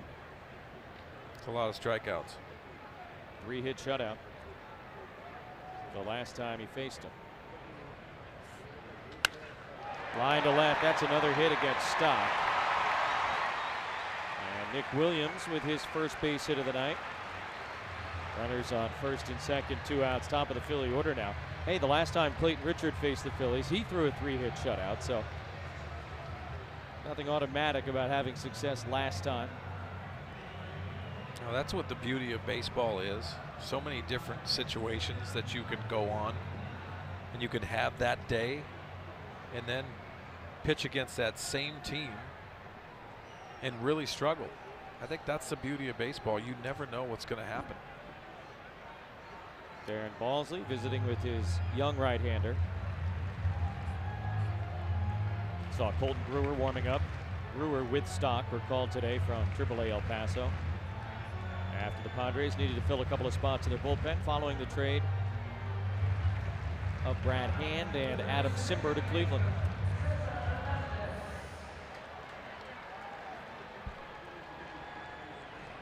Cesar Hernandez 1 for 3 with a walk, a single, and a couple of runs scored. 2 on, 2 out. First pitch swinging, liner into the right center field gap. Margot, oh, he laid out, couldn't make the catch. Couple of runs are going to come in and score, and Margot is down in center field.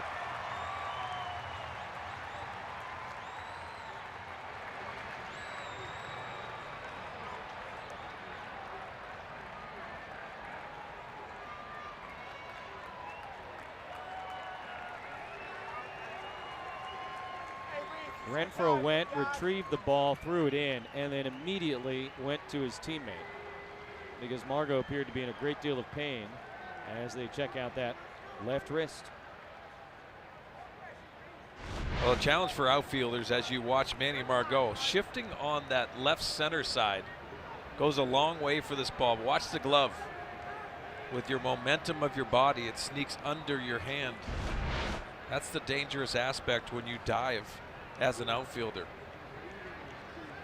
I tell you what, off the bat, I didn't think there was any way he was going to get anywhere near that ball. And he had it in the glove before hurting. Left hand wrist. Trainer Will Sinan out there to check on him. Also manager Andy Green.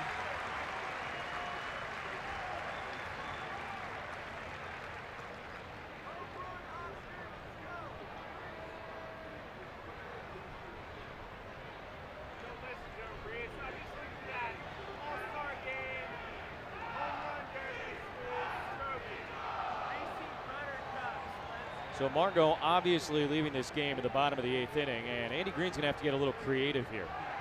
A.J. Ellis is coming in, I believe, to play left field. Your last bench player, because of Clayton Richard not going deep, you had to use your bench in those pinch hitting situations. In his career, Ellis has never appeared anywhere other than catcher or DH once this season.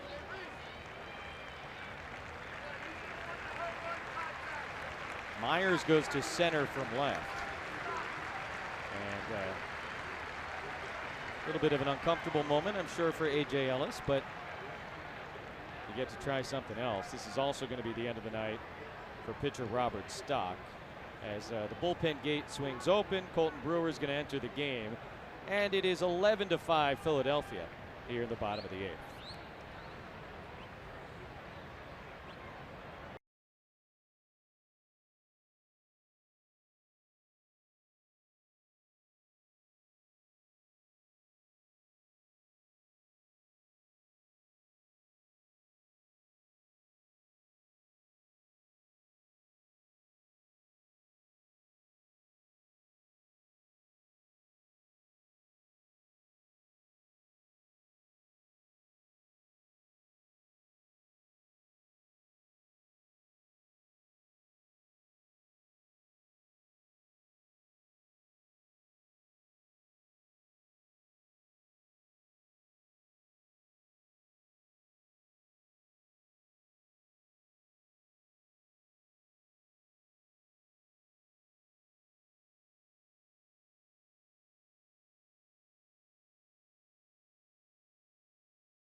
8th inning, and injury added to insult here. Manuel Margot leaves the game, and so with only the one bench player remaining, Padres having to get a little bit creative here.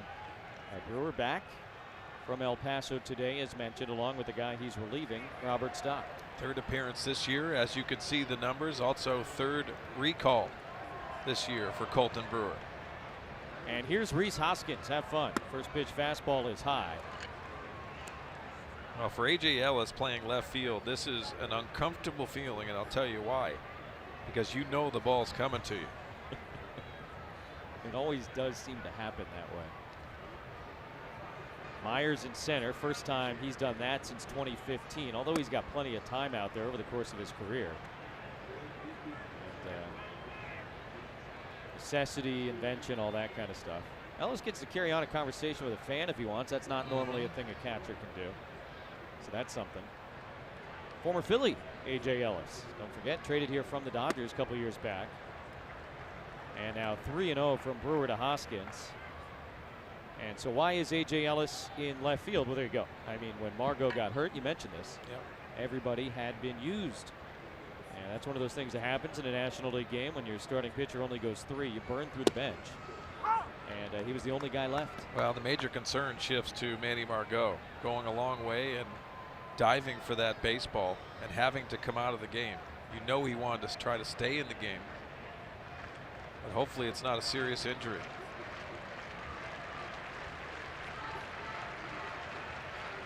Three and one. He skies it to center. It's Myers, not Ellis.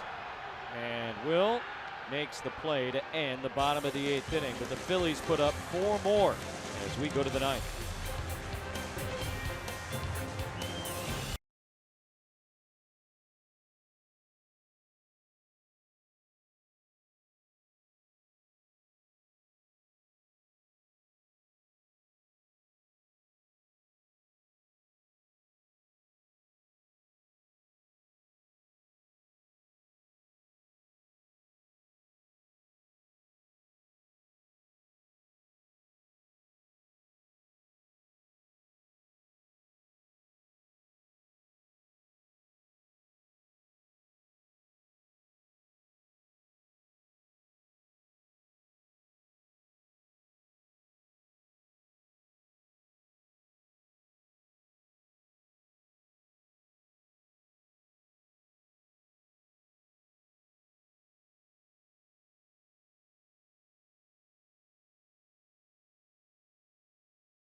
Taking on Guadalajara live from Mexico.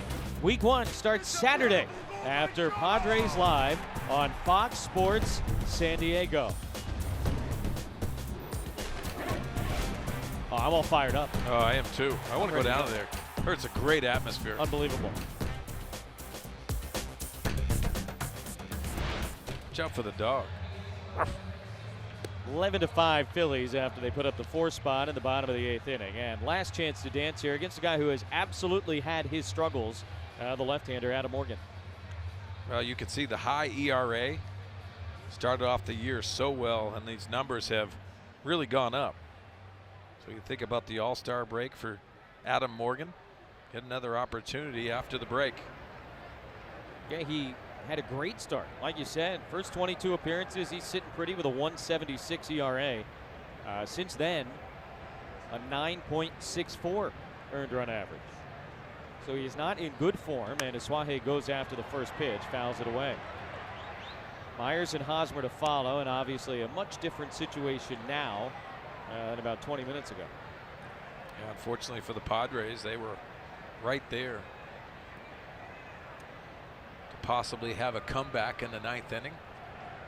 Add-on runs for the Phillies.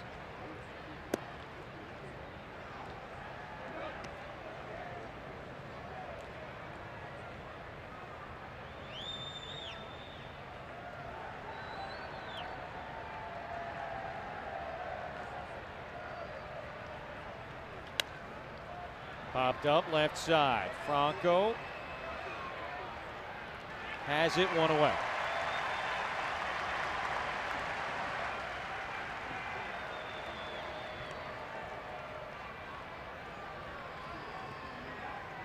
Now center fielder Will Myers. Now, you remember 2 years ago he was the starting center fielder, so he has comfort level out there. He has moved positions every year.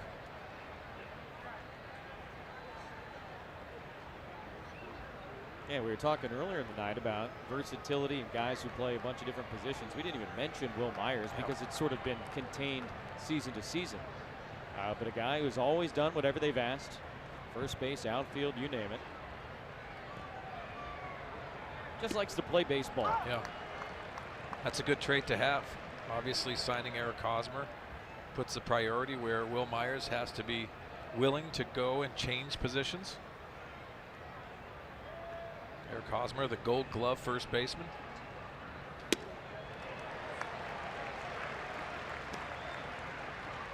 Well, that's the pitch for Morgan. That's the changeup off of that fastball.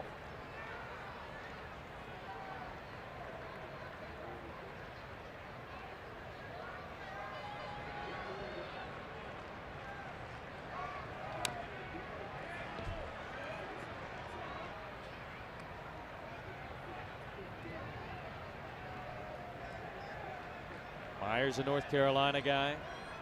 Morgan, a Georgia guy who pitched at the University of Alabama. You don't often think about Tuscaloosa in baseball. Third round pick. 7 years ago, Myers on the ground. And another opportunity for Maikel Franco, 2 away in the top of the ninth.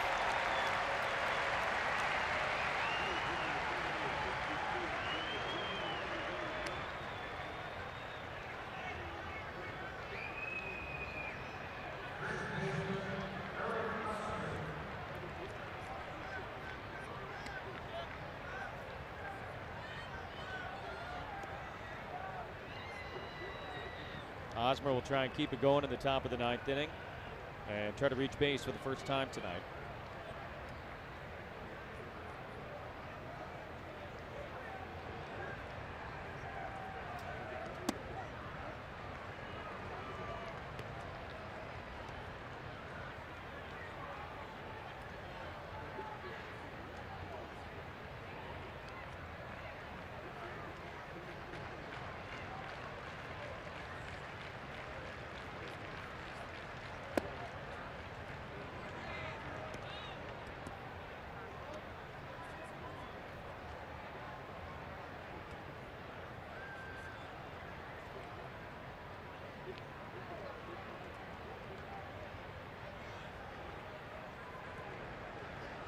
Two and nothing from Morgan, and Hosmer checked his swing. Did it get a piece?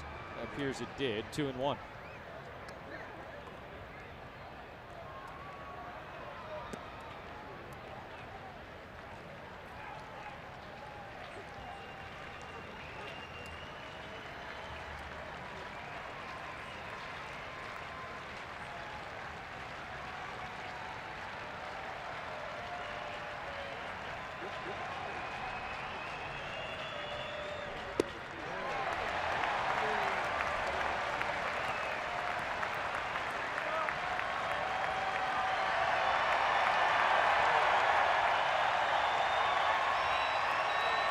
$30,034 on their seats here in South Philadelphia.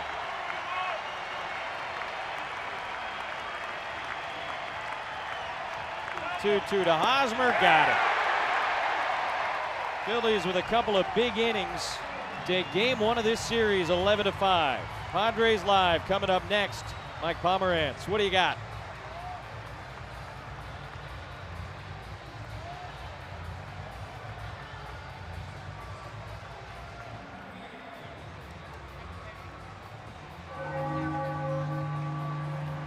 That's our bell.